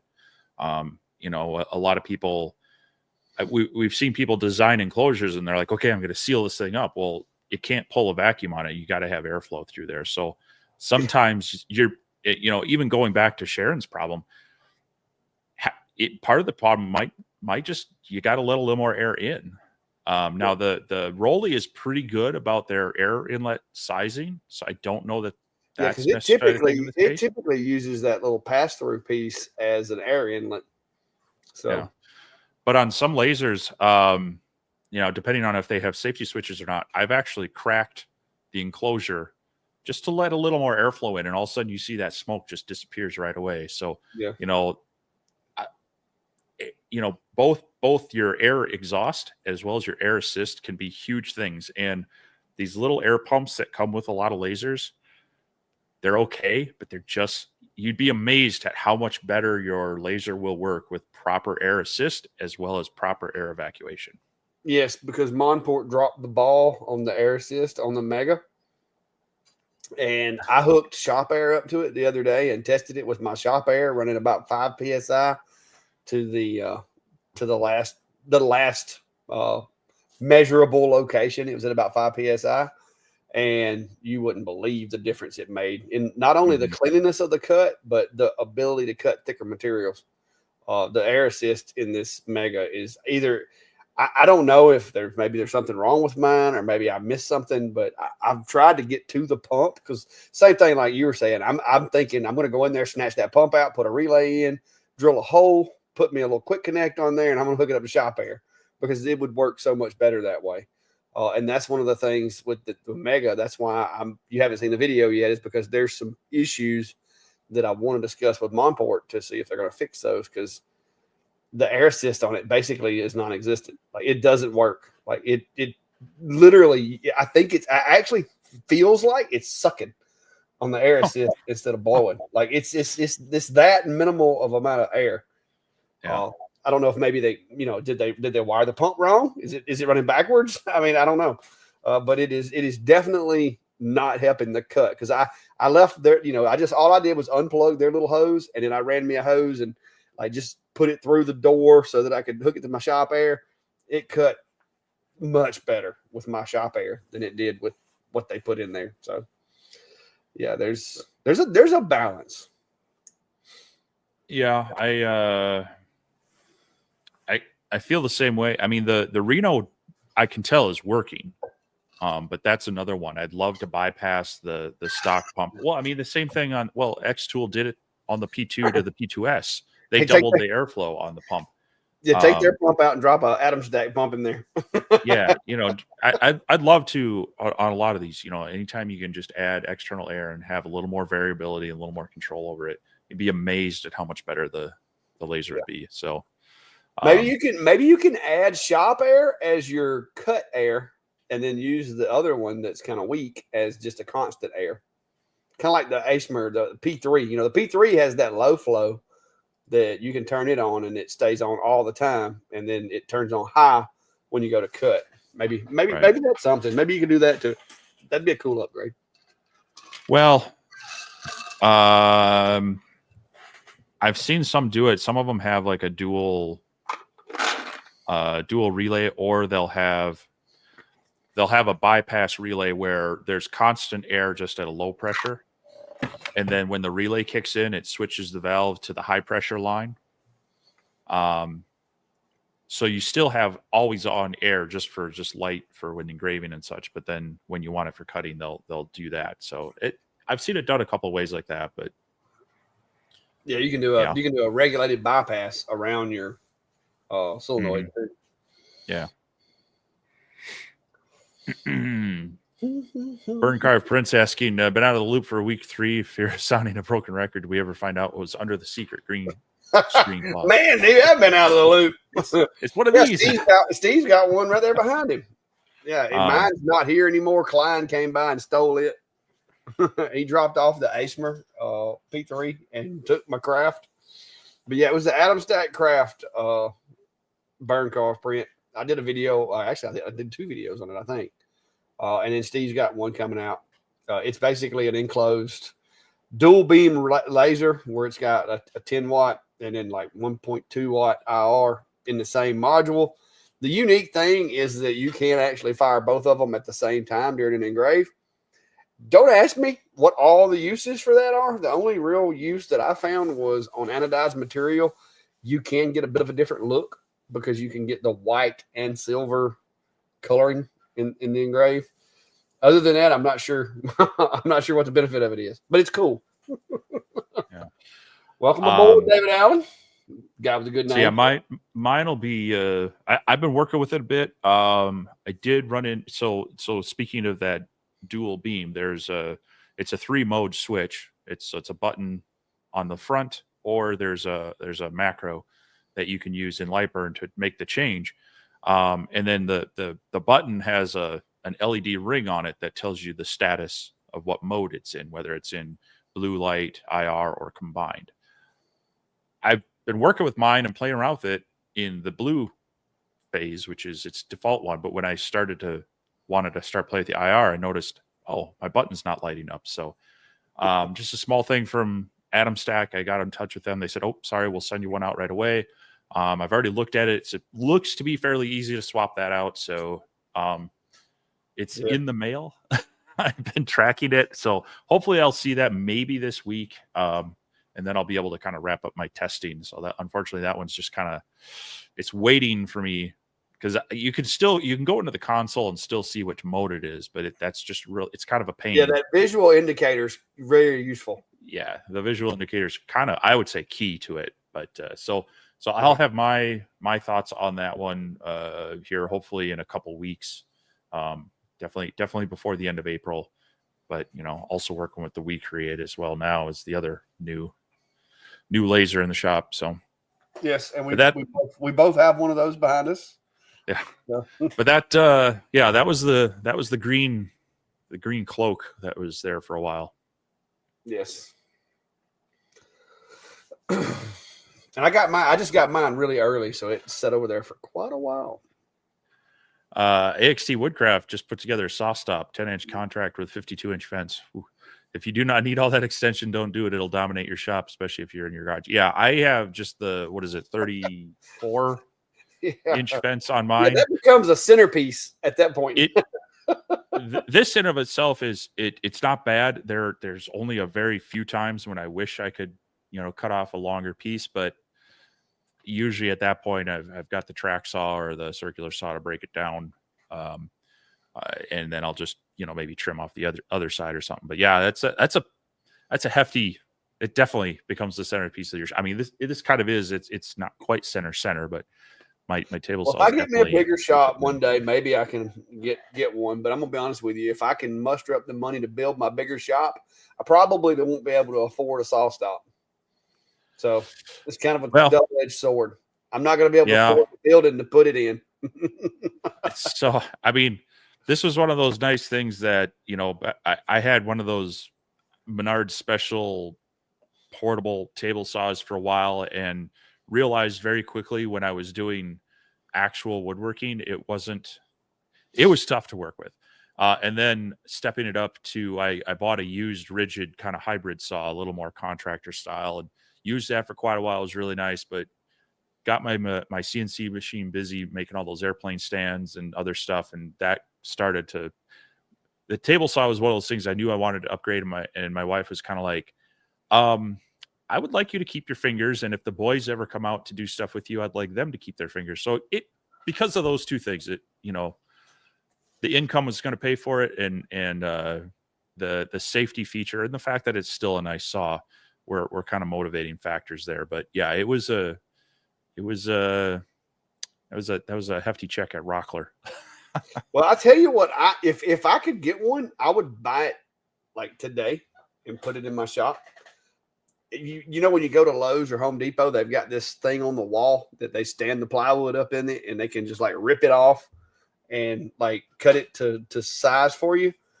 That's really all I need a table saw for. So if I had that thing, it would take up a lot less floor space than a table saw, because I could use a bigger table saw, but like for the past 6 months, the most stuff that I have done that would have been easier with a table saw is breaking down plywood. Me and Klein broke down 5 sheets of plywood today because he's working on a job and needed some and all that.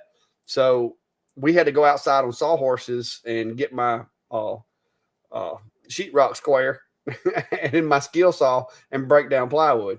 So if I had that thing from Home Depot, man, I could just I could break my plywood down quick and it wouldn't take up that much room. So I may have to create me one of those or make me one of those. Yeah. So, I mean, it depends on how you use it. I actually got rid of my compound miter saw because I do everything on the table saw and or with my track saw. So it depends on how you use it. A lot of saws you can do something with one that you can replicate with the other. But for me, the table saw was more important than because the compound miter saw was literally just for breaking down material. And every time I wanted to do that, there was stuff sitting on the bench that I had to move. So. Yeah. So apparently it's called a panel saw. Yeah. So that's what I need. I need one of those in my new shop. No, you just need a track saw. A panel saw that's a one-trick wonder, and they're you got to see. I will tell you this: Tim has one that looks like that at his place. It looks like that machine that they use at Home Depot, but his has got like a scratcher on it instead of a blade. So he gets acrylic in 4x8 sheets and then stands it in this thing and clamps it and runs this thing down through there, and it scratches it. And then all you do is you grab the top of the acrylic and bend it, and it it snaps and it's perfectly cut in half. And you can sit there and break down your acrylic into whatever size sheets that you need it with this thing. And it doesn't make any dust. It doesn't create chips. I mean, it's just quiet. So that thing's pretty neat. I don't know where he got that from. He's had it for quite a while, but yeah, it's pretty neat because it basically just scratches the acrylic and then it snaps.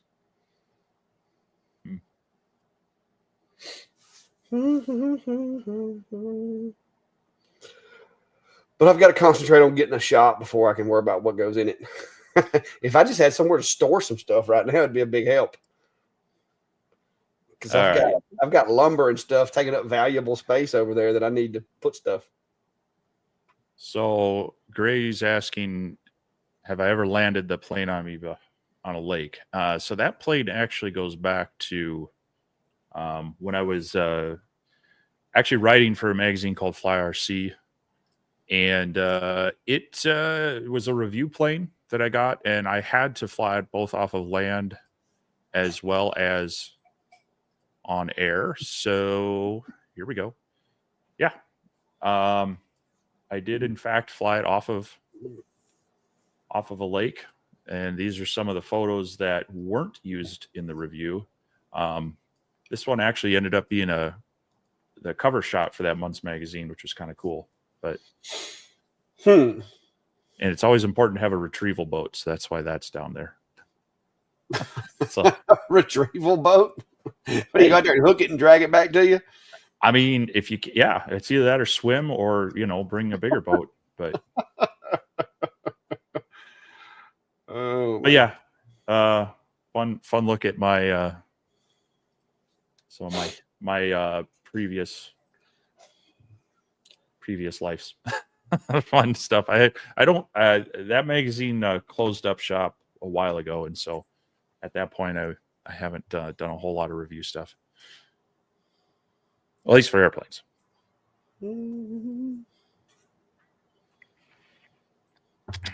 Questions there. How's your back?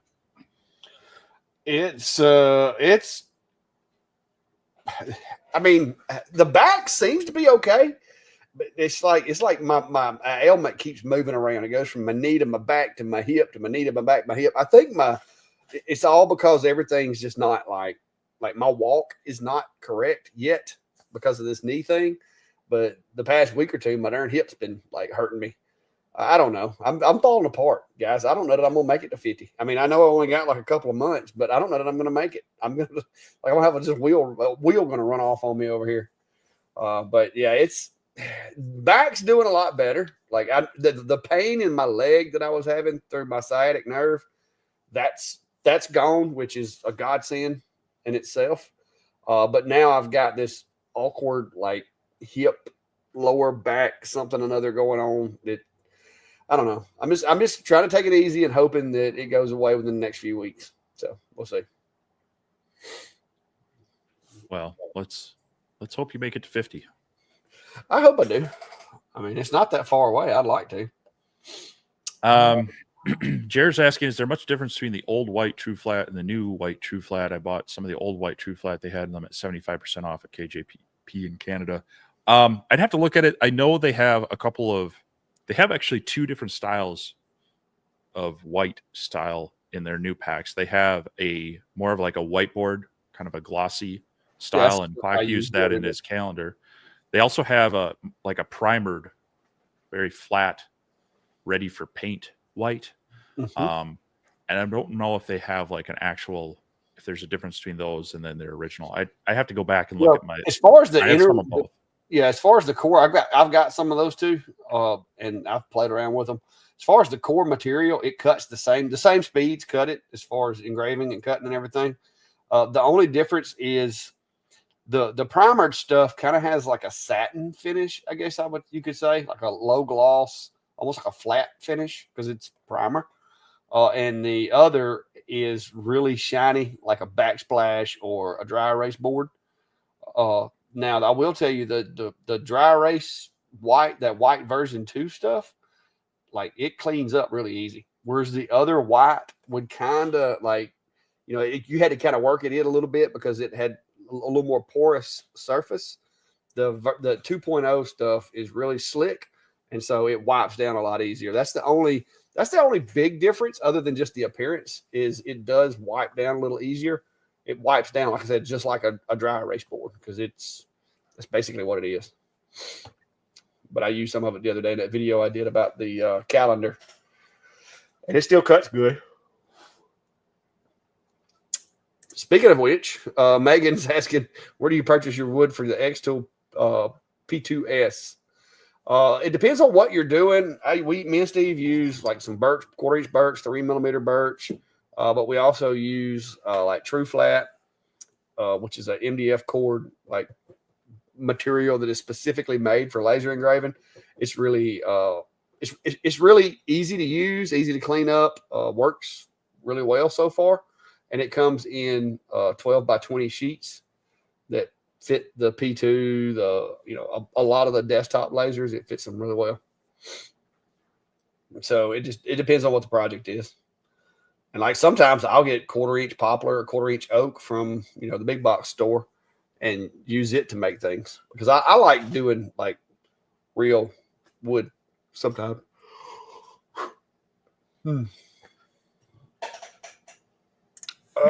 Lance, his machine came with the Rotoboss 2.0. It's the really, really nice Rotoboss, like the $1,400 one. But yeah, I just used it the other day, training his employees how to use it. Phaser Pilot 1, how can I troubleshoot absolute coordinates? Repeated jobs don't line up, but they do using current position. It depends on where your laser is going back to after the job's done. A lot of them like to maybe go back to home, or if you're rehoming it after that, there can be an issue with it homing slightly differently. So what I know, both Clack and I have talked about this a little in the past. We actually usually send it to a park location that doesn't it goes to a corner, but not quite to the corner. So mine will be like 10 millimeters off of the back left.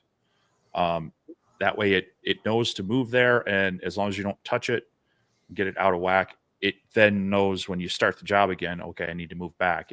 If you have it come and rehome, there's always a chance that it's going to touch off those limit switches. And in theory, they should be rock solid and home exactly the same. But some of them, depending on if they have the little buttons or they have the kind of metal flappers, or if they're slightly loose or something, they can home slightly off. The other thing I've seen is, and this was happening initially on my A24, is I would send it to park, but there was some binding or some pushing on some cables, and so it would park, but then it would have kind of a mechanical, the cables would push it back out a little bit. So I would double check to see, is your home triggering it, or wherever its park location, is that maybe moving to that and then through something else just moving it off slightly. It can be frustrating to troubleshoot that. But a lot of times it's one or the other. It's either rehoming incorrectly or something is just slightly pushing it off. Yeah, it's going to be some type of mechanical inconsistency more than likely. I like Steve said, make sure that wherever it goes to, if you don't have it set to go to a park location, make sure it's not binding or anything's pushing on it, or some of these enclosures cause pressure. Like when the machine goes to the back, the cabling will be pushing against the inside of the enclosure, and it'll actually act like a spring and move the machine. There's a lot of things that could be causing it, but it is definitely going to be an inconsistency with the homing, or from cut to cut somehow or another. Yep. Okay. Rob's asking, is there a compressor to replace the air assist on a Rolly Lasermatic that is small enough to sit on the table with the laser? The Rolly's actually got a really good air compressor with it. So I would see if I couldn't, unless you're just like against it, I would actually just see if I could fix that one. I'm assuming yours is either messed up or something's happened to it. But either fix that one or just replace that one with one from Rolly, because they've got a pretty good little pump setup. I must say it does have that one does have the little wafer filter though, doesn't it? And if you haven't changed that, little filter in there, that could be a problem. And if you didn't change it for long enough, it could be a real big problem. But yeah.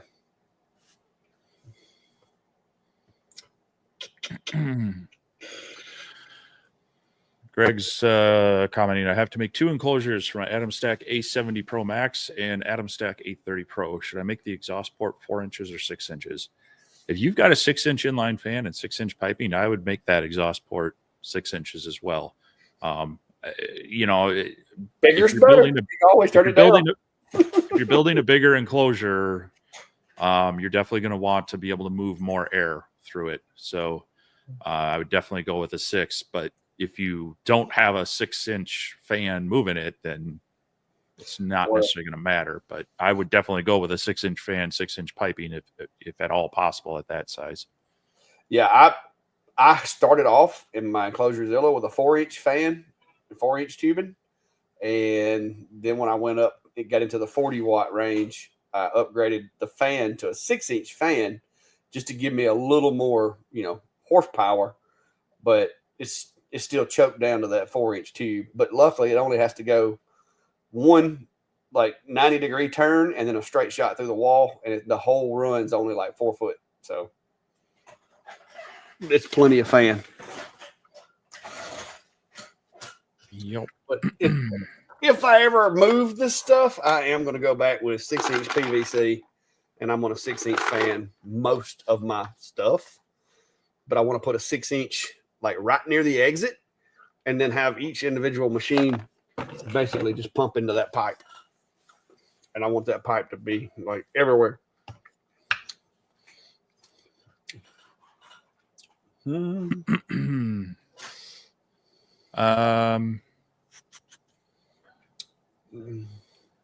Did we answer Megan on where to purchase wood for the X-Tool P2? Yeah, I just touched on, we use a lot of the plywood and the True Flat. Okay. Yeah. The True Flat, that comes from Canada. We both have some videos on it, but I think if you go to trueflatplywood.com, you can find that. Otherwise, a lot of our stuff we source locally from some hardwood dealers. So if you have one of those around, you might want to check on that. But there are some places online. Woodworker Source is one that people like to use up here they ship all over, but there's, I can never say their name, Uchuch Hardwoods out of Wisconsin. Say that 3 times fast. Yeah, I always screwed up. They've got good deals on material as well. So it kind of just depends on what you have in your area. It's always nicer to deal with a local dealer because usually you can get it a little bit cheaper because you're not dealing with shipping and you can get more custom sizes. But if not possible, those are a couple of places. Mm-hmm. I gotta dig up that site too.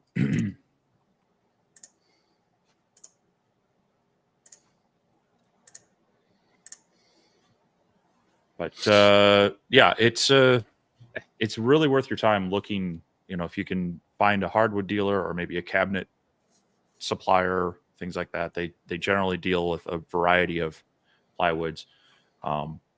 Worst case scenario is trying to deal with Home Depot, Lowe's, Menards up here because let's get into more builder quality, real rough cabinet grade stuff. And now I've had some pretty good luck with the maple plywood that I'm getting from Lowe's. They've got some maple, they call it 1/4 inch, but it's of course it's not 1/4 inch. But I've had some pretty good results with it. I bought it to make some name tags for somebody the other day, and it burned really well. Consistent, didn't have a whole lot of the patchwork and stuff on it. Matter of fact, I think that's a piece of it that's in there now. Yeah. Matter of fact. My closest Lowe's is almost an hour away, and I've tried multiple material from them, and I've not found anything up here that is good.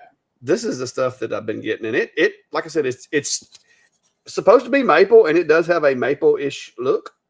and it burns pretty well. But these were peach shaped name tags for May. I think I made 100 of them, so I bought enough of this stuff to do them with. But this was before. No. This has been since I got this other stuff, but I wanted the maple look. That's what it was. Now, one that I have had decent luck with, and I think it was last year I did a video with this stuff, is Home Depot has their Pure Bond plywood project panels. They have it in 5/32, which is a little bit thicker than an 1/8, and then 1/4 inch. And then they have multiple species, and they cut it down into what is it? It's 12 by 19 or 20. And then they ship like 10 in a pack, I think. So they can deliver it to your door, and that's another option if you've got nothing else available to you, at least here in the US. So that's something to look at if you want some pre-cut panels that are fairly consistent, and you don't have anything else. But yeah. Mark, that blonde wood from Home Depot has string or something in it. I think me and Steve both tried some of that, and it's like it's got dental floss in the center of it. Like you can't hardly cut through it. But yeah, that stuff is terrible. It is terrible. I don't know what they were thinking with that stuff. But yeah, me and Steve both, because I think we both were doing like going to the big box store to source some materials, and we just went and grabbed all this random stuff and came back, and like it has some kind of fiber in it that looks like dental floss inside the material. Yeah. But this is some of that maple. It like I said, it does a good job, and you can see the burn. See, like it's only 3 layers, but the outside layers, like there's not just like that real thin veneer. It's actually a thicker layer of material, and it doesn't char. This is actually a test I did on the We Create a little while ago, so it does a real good job. Now I did pick up some at Home Depot the last time I was there. Looks to be a product of Ecuador, and it is a sanded plywood. I haven't tried it yet, but it has what it looks to be a fairly light density core, and then maybe like a 1 millimeter veneer on each side. So I'm gonna try throwing this in a few lasers and see how it works. But yeah, it's frustrating going to those bigger box stores for lasers. Now CNC routers, they tend to chew through it a little bit easier. Yeah, but I'm telling you, this stuff right here, Rugby Architectural Materials. This stuff is awesome. $22 a sheet for a 4x8, and that's why you go to an actual hardwood dealer or a cabinet supply maker or things like that. So yeah, because I know last time you were down here, I sent you back with a bunch of it. I'm curious to see what kind of little projects you can make with it. It's like I said, for what it is and for the price, it serves me well. Matter of fact, this is some of the unfinished. I needed a box to put some of this stuff in with one of these machines. And so I took some of the unfinished and made this box. And I didn't realize how much more dense this stuff is than the other stuff I used to use. But this box weighs twice what the one I used to make out of the Luan weighs. Like it's very robust and heavy. Yeah. And the other ones I had to be careful with my handles because I'd break the handles. But these handles are much more substantial with this material. So, well, I didn't quite knock that joint together all the way. Oops. I think that's the stuff you sent me back with because I don't have any of the pre-finished stuff. Yeah, I didn't have any of the pre-finished cut at the time you were here. So, but yeah, it's that's the stuff I was testing on the We Create. Material, it's just got a finish on it. Maybe next trip I can get you some pre-finished. Yeah. Well, when you have your big retirement party, right? That's right.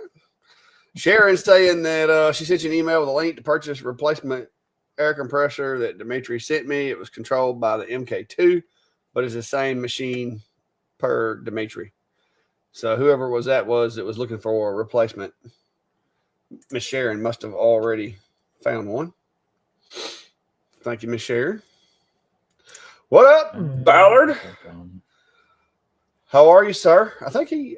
Never mind. He's saying hey to somebody else. I was going to say, wasn't he in here earlier? Yeah. Klondike, that's Sean. Oh yeah. Yeah, if y'all not checking those guys out, y'all can go check them out. I didn't get to watch their show last night. A friend of mine had a birthday gathering that I had to go to, and so I missed Ryan's live as well as the Rich and them's live. I didn't get to watch either one of them, so I guess I'm catching up to do sometime this week. Well, yeah, I was kind of in the same boat. Yesterday was Carla's birthday, so I tried not to be busy with other stuff. And then actually now Tuesday is our 25th wedding anniversary as well. So Ooh, congratulations. Little distracted this week with stuff, but Carla is, I'd never realized how patient of an individual she is, but if she's put up with you for that long, she's pretty patient. Well, you know, try to treat her better than maybe my friends. Yeah. Yeah, I've got I got a birthday and anniversary coming up before too long. Yeah, close to 178 days, huh? No, that's my birthday is actually in June, so I'm only a couple of months away from that. I'll be hitting the big 50, which will be the last birthday I have before I retire, Steve. Well, I'm sure you'll miss having birthdays, but no, I'll still have birthdays. I just won't be working at my job, at my day job. Which I'm not gonna lie. Somebody asked me the other day, they're like, "Are you scared?" And I'm like, "Well, I don't know about scared, but it is a major life change because I have had I've been dually employed somewhere since I was 14 years old. I've never went to sleep at night where I didn't have a job to go to. You know what I mean? And I know I'm gonna be working for myself, but it's still different. You know what I mean? It's still it's different. So there's that little bit of the unknown, I guess, lurking in the background. Yeah, we'll see how that goes. I've been a bit of a masochist because I've always, I got my first job when I guess I had my paper out and other things, but my first like clock in job when I was 15. And it seems like post high school, I've always had a primary job and then something else going. I've never let myself sit still with just, there was one point even in college where I was working 3 jobs for a week. I got up and started one at like 8. I worked 8 to noon, then zipped over to another one to work like 1 to 5. And then like from 5 to 8 for this. I don't know. It was really long days for that week. But yeah, I've had rental properties at my main job. I've had my Flyer C, magazine of Midwest area for that. I've, always had kind of some other side employment thing. And so I don't know. Yeah, I was the same way. I had at least one part-time, if not 2 part-time jobs pretty much my entire life, along with my full-time job until this got built up and I got promoted at work. And part of that promotion was I couldn't do another law enforcement related job. And so I had to, basically I could cut grass and do like labor jobs or, do whatever, but I could not do anything that was kind of touched law enforcement. And so the security jobs and stuff like that I had to let those go. And that's when I started really leaning into, my woodworking and running the sawmill. And I was selling wood and, sharpening saw blades for people and all that. And then somebody asked me a question about a sawmill and sharpening blades, and I did a couple of videos about it. And then now here we are. It just kind of snowballed. It's like that little snowball that started on top of the hill, and it just, as it went down, it got bigger. And now there's too many hobbies to keep track of. So, yep. But yeah. So hopefully we'll catch their show next week. Won't be too distracted. If you're not familiar with it, let me see if I can find a link to their the one from last night. It's kind of a fun show because they talk a little bit about what each of them are doing in the shop, but then they share a bunch of other kind of makers videos, and I enjoy it because most weeks I find someone new that I maybe haven't been following, or some video they put out that is kind of cool because it's 3D printing, it's lasers, it's CNC routers, Well, and then sometimes just a random other cool stuff from the yeah, internet. and so I tell you, I learned something the other day watching their show. Is that I guess I kind of always took for granted how important having brakes on a forklift was. But apparently, having brakes on a forklift is very important. From what I gathered from listening to their conversations. So sorry about that, Ryan. I'm sure Sean and him can appreciate it. But yeah, I mean, I've even considered if I was ever, nearby, maybe swinging by and seeing if he needed help bleeding those brakes on that thing so that he could, have brakes on a forklift. But yeah, I haven't got around there yet. Well, you'll have to do that. So yeah, definitely if you want to be inspired by some other cool videos besides just ours, go check them out. And if you want to check out some cool model train stuff, and also the use of lasers in that, Klondike does a lot of fun stuff. He's got a weekly, I think Wednesdays. It's like coffee with during the day. Yeah. It's during the mornings on Wednesdays. I sneak in there sometimes and just sit quietly. But he likes to randomly go live when he's just out in the shop hanging out as well. So they're in here a lot. We appreciate them. We did we helped them judge their Christmas Christmas ornament, Christmas making event and such. So love to have you go check them out as well. So lots of cool content out there. Don't have to just watch us. We just hope you come back and watch us when we publish something. Yeah, it's like I said, I think Ryan's working on a CNC project also. I don't know how public all of that is. I think it's pretty the Ranger. Right now. So he's working on a pretty cool kind of a CNC kit, I guess you could say. That it's way more work than I'm just lazy when it comes to stuff like that. But it's cool that some folks have the ability and the motivation to do such things. Because I don't. I would get so bogged down in all the details that I would just lose interest. Well, there's always that's why there's everything from carving your own axe out of a stone and making something all the way up to 3D printers. So but yeah. Anyway, we got about 5 minutes left at our normal time.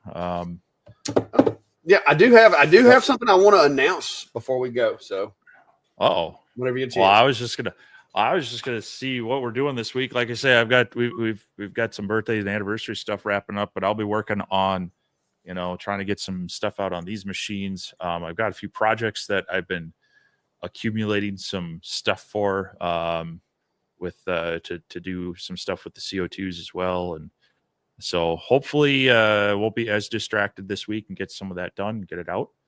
But I don't want to make any promises because every time I do that, it seems like something comes up. So yeah, maybe what you got going? I do have, and I'm gonna go ahead. This is early. I know it's early, but I'm gonna put it out there so that you guys can't say, "Well, if I'd have known in time." October the 24th of this year. Many of you may be familiar, but that will be about 24 days past this date right here. So I will be a retired fellow by like 23 days. May is having one of her events here in town, and I'm going to be helping her with her event, but we're also going to be having a meet and greet after her event wraps up. I'm probably going to do maybe even try to do like a demo with some laser stuff for her people while they're there. I don't know what that looks like yet, but the one thing that we have validated is that there's going to be a meet and greet. May is going to be there. My folks, Jason and Brooke from over at Cog Hill, are going to be there. A couple of other folks here locally that some of you may know if you follow any of the farming channels, or if you keep up with like my family channel, the Clakeley's channel, you may get to know them if you don't already. But we're going to be doing that. I'm going to put that on my calendar here pretty soon, but it'll be like October the 24th. It'll be from like 10 a.m. to 4 p.m. And I'm going to, between now and then, I'm going to come up with some stuff to give away. And that's going to be one of those things. And I hate it for you guys that live across the country, so don't give me no grief. But for the ones of you that are reasonably close or are passing through or whatever, I'm going to come up with some prizes to give away. And one of them is probably going to be significant. And then maybe the others might not be as significant. But there's probably going to be a machine being given away. Now, I know a lot of you are thinking, somebody, one of Maymay's people or somebody like that is going to wind up winning it or whatever. Well, I'm going to fix it so that you have to pre-register, and I'm going to close registration like the day of the event before the actual meet and greet event happens. That way, if it's somebody that doesn't watch our shows, they're not going to know about it. So it'll be too late to register. And that's the only way I could come up with as far as the laser giveaway. That's the only thing I could come up with to keep it to where it would be our followers that had their name in the pot. Because if there's only 10 of you that managed to show up, that's pretty good odds, if there's 50, the odds get a little bit, less. But yeah, I'm going to find something in this shop that's in my way that I've fulfilled my obligation and all that with, and it's going to get gifted to somebody. So that's going to be pretty cool. You're going to show up and go, congratulations. No, it's not going to be something like that. It's going to be one of these machines. I don't know which one yet. There may be something that's coming that I haven't got yet. Another thing that I want to share with everybody that may or may not be a member is, y'all know I got the prototype Cubico, right? It was a prototype. It was way before it was released. There were some things about mine that was going to be different than the ones that were coming or whatever. Well, I have a second Cubico coming that's supposed to be the consumer model. This is going to be the one that everybody's supposed to get so that I can look at it and compare it and see what's better, worse, or whatever. So those are going to work their way into a giveaway somehow, because I've kept the boxes for the original one that I got, and I'm going to keep the box for the one that's coming in. And those are small enough that I can ship them, pretty much anywhere in the country, and it shouldn't break me. I should be able to handle it. That was one of the things that I told everybody was, when I started doing the membership thing, I wanted to make sure that there was a benefit to it. And so I keep that little bit of money there and use it for stuff like sending this stuff out to you guys. So there's going to be some giveaways coming. And we ain't even started talking about Christmas and everything yet. But yeah, there's going to be a couple of giveaways between now and then with the Cubicos. I've also been working on something with Algo Laser with the new Pixie machine that they have, but they went dark on me. I don't know if that's just because they haven't gotten around to it yet or what, but I'm supposed to have a couple of the red Pixies coming also for a giveaway. So me and Steve are still working on this stuff, but it's been a little transitional lately. So yeah. Yeah, cool. So Gray, it's going to be at the Jeff State Community College campus in Clanton. But just keep an eye on my Facebook page, and I'll create an event there, and you'll be able to see it there. It will get advertised. Don't worry. I know for a fact that if you really want to, you can drive from my place to your place within a day. I don't recommend it. I don't recommend it. But yeah, no. It's a bit of a drive, but yeah, hopefully, next year as you're retired and whatnot, maybe we'll be able to figure out a kind of more of a laser CNC meetup kind of thing. Maybe we can kind of coordinate with a few other people and find a place we can do that and have a fun something to get together with viewers and And that's the thing. It's like I mean, I've been looking at some of my stuff too and trying to figure out, is it still shippable in any way? The problem is some of these, especially these newer machines that we create, that's a heck of a box. And it's 76 pounds shipped. Yeah. So, So I mean, that's it's reshipping some of these bigger things are tough, but yeah, when we can find certain other ways, or if we can do, like you were saying, in-person events, to do some of that definitely want to continue that, but we're working with some places. I've had some conversations with Sculptfun and others about some of their, like you mentioned, everybody seems to be interested in a portable machine they can take somewhere to do some things. And so we've been trying to look at some of those that we can maybe get in here and offer out to our viewers and our members. So, stay tuned. We're working on that, and hopefully we can do more of that. Yeah, it's like I said, a lot of times, and my biggest problem is just like with the We Create, I've got the box and all the shipping materials kind of stuck in a corner over there in case it has to go back. You know what I mean? But long term, I can't keep that. I don't. I mean, that's like a 2 foot by 2 foot by 3 foot box. I mean, where am I going to keep that? And so what I typically do is I'll keep them until I feel like I'm out of the woods as far as it having to go back to them. And then I'll send it out to the burn pile and get rid of it. And that's one reason why when I build my shop, I kind of want to have like a living area for my buddy Steve to stay in when he comes down. But above that, I want like a storage area, and that would be where like these boxes and stuff like that could go to live and be out of my way. Let's be real. You're gonna make me sleep up in the storage loft. No. I'm gonna make you like a either get a couch that lays out, or I'm gonna make one of those cool little beds that like goes into the wall. Oh, Murphy bed. Yeah, but I have to make like a 7-foot bed. I don't know where I can get a 7-foot Murphy mattress, so I may have to just do me a favor. Look up Alaskan King for the bed size, and that should be all right. Viking King. Yeah, I hear you, big boy. But no, we'll get it down there. But hopefully after I retire. Now I'm probably not coming up there during the winter because you ain't getting me up there and getting me trapped and like lost in the woods with Bigfoot. But hopefully once I get retired, I can start doing a little bit of traveling. I may make my way up to Tennessee here sometime this summer, and if I do, I'm gonna try to hook up with Sam if he'll let me. If he ain't like running from me, hiding from me. Yeah. Let's go by and see Sam's print farm or something. But Gray, the halfway point between Clack's house and my place is literally St. Louis. The Arches. Yeah. The gateway to the West. I've driven it enough times, and I can tell you that is halfway. So whether it's that or maybe there's someone down in that area, or maybe Clack retired wants to travel up here. Well, I know Greg over at STL is supposed to be. We're possibly going to go over and visit with him. I am once he gets his new shop constructed or built or whatever. Mm-hmm. He's saying that may be sometime. He's saying before the summer.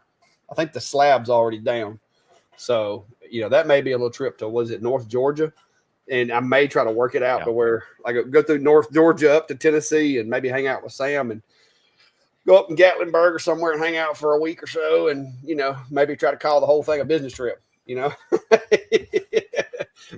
I can work enough visits in, maybe it'll work out for me. But yeah. But I am going to try to ise the retirement because I'm not one that's going to like be hanging out on a golf course or just like constantly going somewhere. I like being in my shop. This is what I enjoy, but I also enjoy the going out and meeting people and getting to do things as well. So I'm looking forward to that part. Mm-hmm. Also, Jenny says meet me in St. Louis. But yeah, but one thing that I will say, and we haven't really promoted it this live as much, we do have that map. And that map, part of our long-term planning for the map is if we go to a town or a city or whatever in our travels, like when we went to Atlanta or when we went to Vegas or whatever, we can actually go to that map and look and see what kind of a saturation of viewers there is in that area. And because just like when we were in Atlanta, we let you guys know, hey, if you're in the area and you want to go grab some wings or something like that, let us know. Same thing with Las Vegas. that's the kind of stuff we like doing. We enjoy doing that. So if you're not on the map, go put yourself on the map so that when we start moving around, we'll know. Need you to come. Fred said, need you to come to Arizona. We'll meet you at Cadence Manufacturing. You don't want to meet Cody, Steve over there. He'll get you sick. Hey, now I do need to get back down there because I went down to see Cody and also hang out with my dad, and unfortunately, my dad and I just hung out being sick the whole time. So I do need to get back down there. So that is maybe not clack, but it is a very realistic thing for me to be back down in that area since my dad's down there. So and I, like I said, I talked to Brandy, and I told Brandy, the next time I go, I would like to try to get her to go with me. We've been out there together before, but it would be a little bit more fun. Not that Steve's not a good date, but he eats a lot. So, which I got lucky on that trip because they kept bringing him the ticket. So, but yeah, let's see, was it? Yeah, now, Jenny, eventually I do plan on getting me like a little camper and doing a little bit of traveling with my wife, but I've got a kid that's still in school, so right now it's not really in the cards just yet. But I do one day plan to get me a little small camper. AXT says you could always team up with Dragons Engraver. Yeah. There should be a link to the map, Gray, in the description of the video on my channel, and I'm pretty sure it's on Steve's as well. You can view the map, and you can also add yourself to the map as well. But yeah, no, I'm Burncarf print. We're not that because when I retire, I will still get compensated from the retirement, but it's not going to be 100% what I make now. And I've still got to buy insurance as well because currently my insurance is through my employer. So there's going to be some financial adjustment that's got to be made. And so for right now, Brandy's going to continue her job until we see how that financial adjustment plays out. I'm hoping that if I've got more time to devote to the channel and to doing stuff in the shop, that I can increase revenue to offset it and not negatively impact my finances. But this isn't something I'm doing necessarily to increase my revenue. I'm hoping that it does. I'm hoping that by being able to be in my shop 40 hours a week instead of having to go to my day job, I'm hoping I can grow the channel and get it bigger. Do a few more products and maybe take on a few more customers because I'll have more time. I'm hoping that I can do that, but if I can't, then we're going to have to come up with a plan B. So for the next few years until my youngest gets out of school, she's going to keep working. She works for the Chamber of Commerce. I help her a lot with like events and stuff that she does to support other businesses in the area. So she likes her job. It's not that she's, dreading going to work or anything. So she's good with it. We've discussed it, and that's kind of what we're looking at. Is she's gonna stay for a little while unless you guys help me build this thing up to where she doesn't, she can stay home and I can put her to work and actually make as much money. Then she might stay home. But y'all gonna have to help me. Y'all gonna have to help promote the shack and get it big enough to where I can afford to do that. Because yeah. Now, Tracy, I'm a 40-hour employee at my day job right now.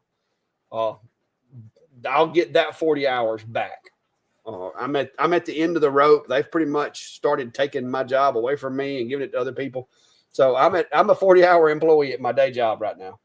My job is basically to train people to replace me. So I'll get that 40 hours back. But yes, I still spend probably 40 hours a week out here also.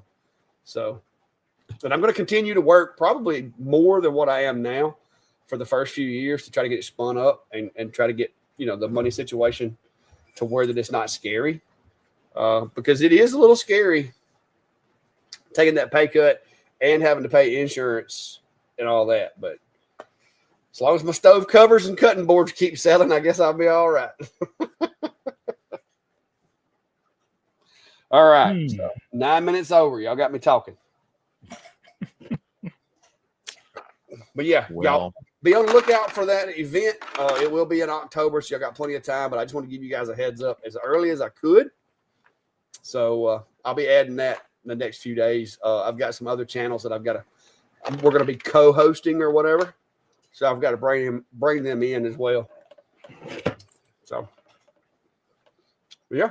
But yeah, we also have the laser engraving community group on Facebook, and so that's another great place that we'll be sharing some of those links, and also a way to connect, and maybe that's a topic for that group is like even if it's not both of us together, maybe there's some regional if people are interested in a Midwest, preferably closer to Minnesota than not. I get retired. If I get retired, I'll come up there. I get retired. All right, but even in the meantime, if people wanted to get together, I'd be willing to try to work that out in some way, because it'd also be a great opportunity for me to get rid of some of these things that are no longer in use around here. Y'all could meet up at Menards and get a pizza. Nope. Go out in the parking lot, get you a grill, cook you one of them Menards pizzas on the grill. Buffalo Wild Wings is literally like in the parking lot of Menards, Home Depot. I mean, we don't need to food poison ourselves with a trip to Menards when there's perfectly good wings. See, he's saying a Wisconsin, Minnesota meetup would be great. You might need to orchestrate that. Get up with some folks up there. Well, let the kick the idea around and see if we can figure out a space that works. Y'all can like virtual me in. We can Zoom meet me in or something. Nah, we got that covered. It's right here.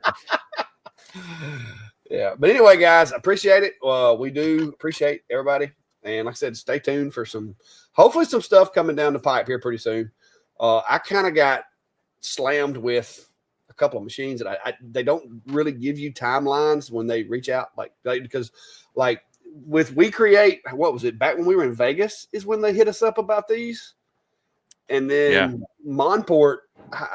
Whenever the first mention of the Mega was made is when Monport asked me about that, and I agreed to both of them and didn't really know when they were going to show up, and then they show up in the same week.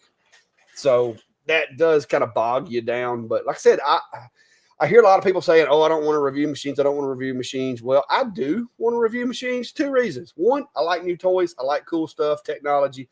I like taking things apart, seeing what makes it tick. 2, if I don't test these machines, you guys are going to have to spend your money and without, that opinion. Not that my opinion is any better than anybody else's, but the one thing that I can guarantee is I'm going to tell you the truth. I'm not going to tell you, hey, you need to get my link and go buy this machine. I don't push that. I try to tell you what I think about the machine. And if you decide you want to buy it, then you can show me some courtesy and use an affiliate link. You don't gotta, but it is nice when I get those. So that's the 2 reasons is 1, it's cool. What grown man wouldn't like to play with a 45-watt laser? I mean, and then, like I said, secondly, I want to be kind of a test of this equipment for you guys. And I like having Steve test the same machines. That way you get 2 sets of eyes. And I can tell you the 2 of us are not going to lie to you. And, with anything, stuff can happen. But I think that's very community service based of us to try out these machines instead of making people blindly wander in there and purchase them. And that's just me. And it does get to be a headache sometimes. Most of the companies that me and Steve deal with generally have learned that we have our guidelines, and that's how we're going to do it. So it's not as big of a headache as it used to be.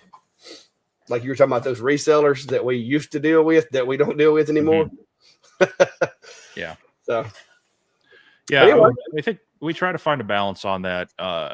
But very much so is that, people come in here and ask us, what do you think about this laser? And if we haven't had experience with it, we're making our best guess off of the other information we've been able to glean from it. So we try to, like Clack says, try to keep it. I mean, I'll tell them, one of the things they often say is like, well, we want you to talk about this, this, and this. I said, okay, well, tell me what you say your laser does. I'm going to test it. And if it doesn't do that, much as, oh, it cuts through 12 millimeter material. Well, on a lot of mine, I've said, it doesn't quite. This is about the maximum. But Yeah. yeah, we try to keep it focused on the raw details so that you can make a better informed decision and such. So, however, I do have to fess up. I'm okay. My screen just blanked out of me. I may have lied earlier, so I want to come clean. What'd you lie about? Well, I probably won't bring that one. I'm going to bring the travel size clack. Yeah. But no. But no, I mean, if we ever do get over salesly or whatnot, please just constructively tell us, hey, that, Yeah. So Lance, know.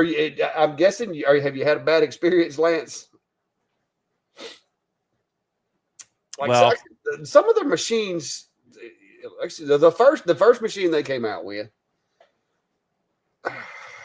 there were some things that I told them specifically about in advance of their release that they didn't fix. And that and me and you expressed that with the new guy that we talked to in Vegas. We expressed the fact that we told them about some issues with the very first machine, and they assured us that they were going to correct those. And some of them, I guess they did. Maybe some of them they didn't.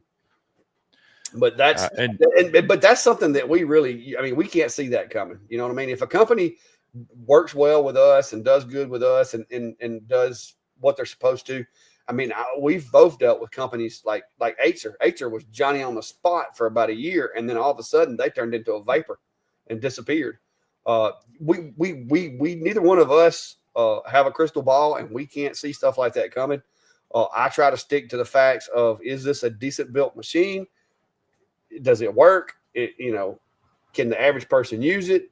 And go from there. I can't really speak to, the the trustworthiness of the owners of the company and all that. I can't speak to.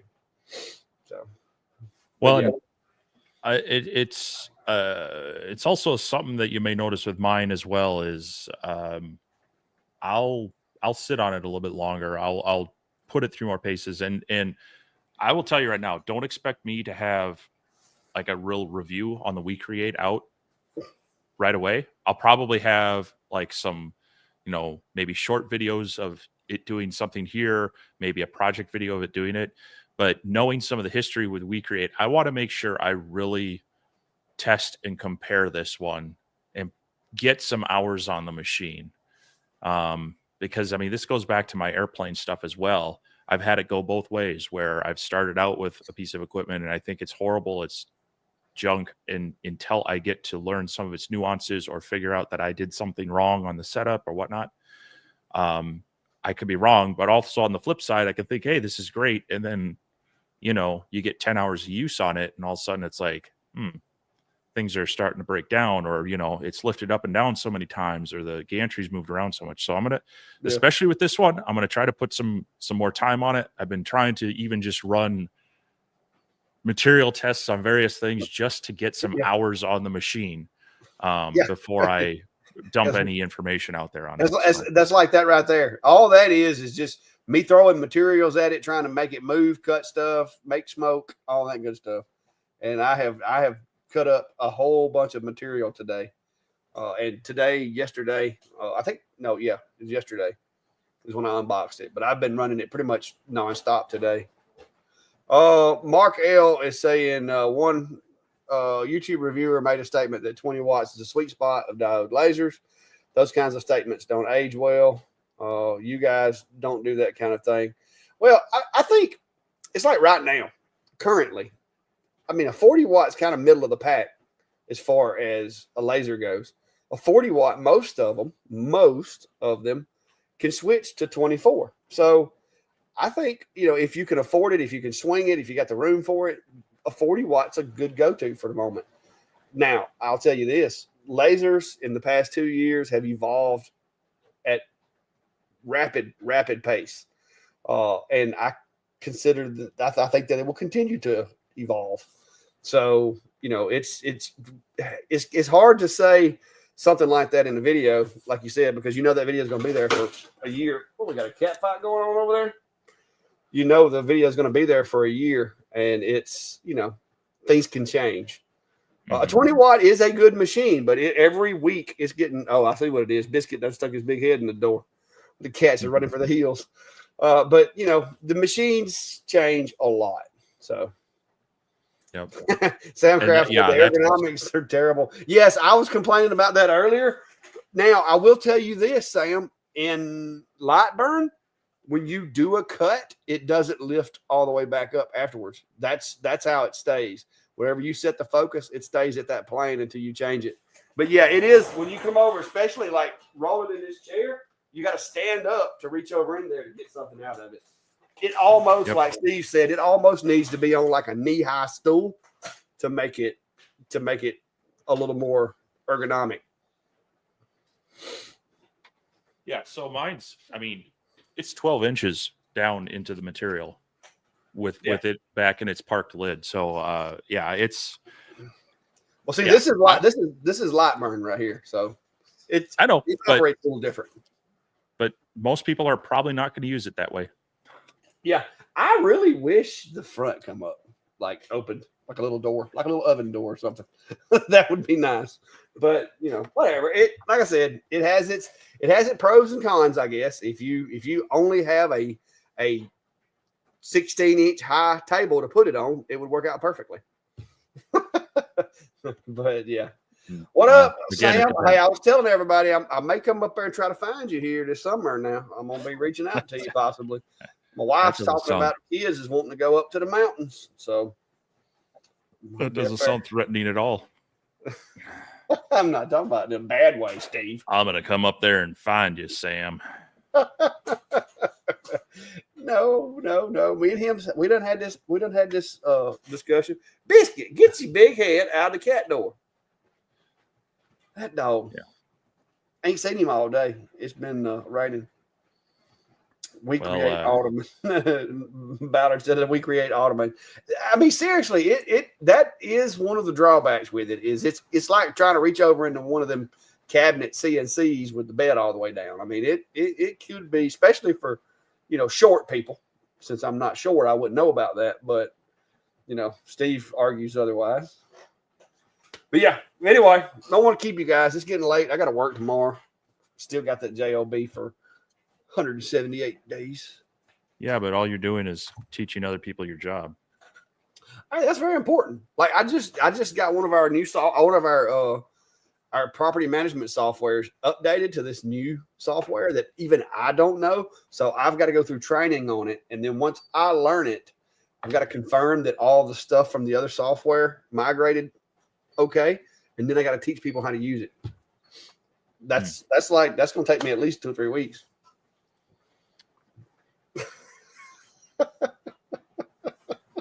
All right. Well, on that note, we've rolled over a good 23 minutes here. So yeah. Anyway, and it's still raining here, by the way. Well, it's not here, but it's dropped down to 46 degrees. So. Anyway, everybody, thanks again for another fun week. We'll like I said, I got a bunch of stuff to get caught up on this week, so hopefully we'll be seeing some stuff. Otherwise, we'll be back here, same laser time, same laser channel, for that old reference for some of you. And but thanks everyone. Make sure you if you're a subscriber on one channel, not the other, you know, do us a favor and go hit those buttons and hit the likes, and you know, continue dropping those comments on there. Because like Clack says, we got to help him build up that channel, keep his income coming, so he can make it in the shop and not have to become a Walmart greeter. So yeah, I'm too big to be trying to live off ramen noodles. But anyway, I gotta have something with some protein in it. All right, guys, y'all be good, and see y'all next week. If not before then. See you later.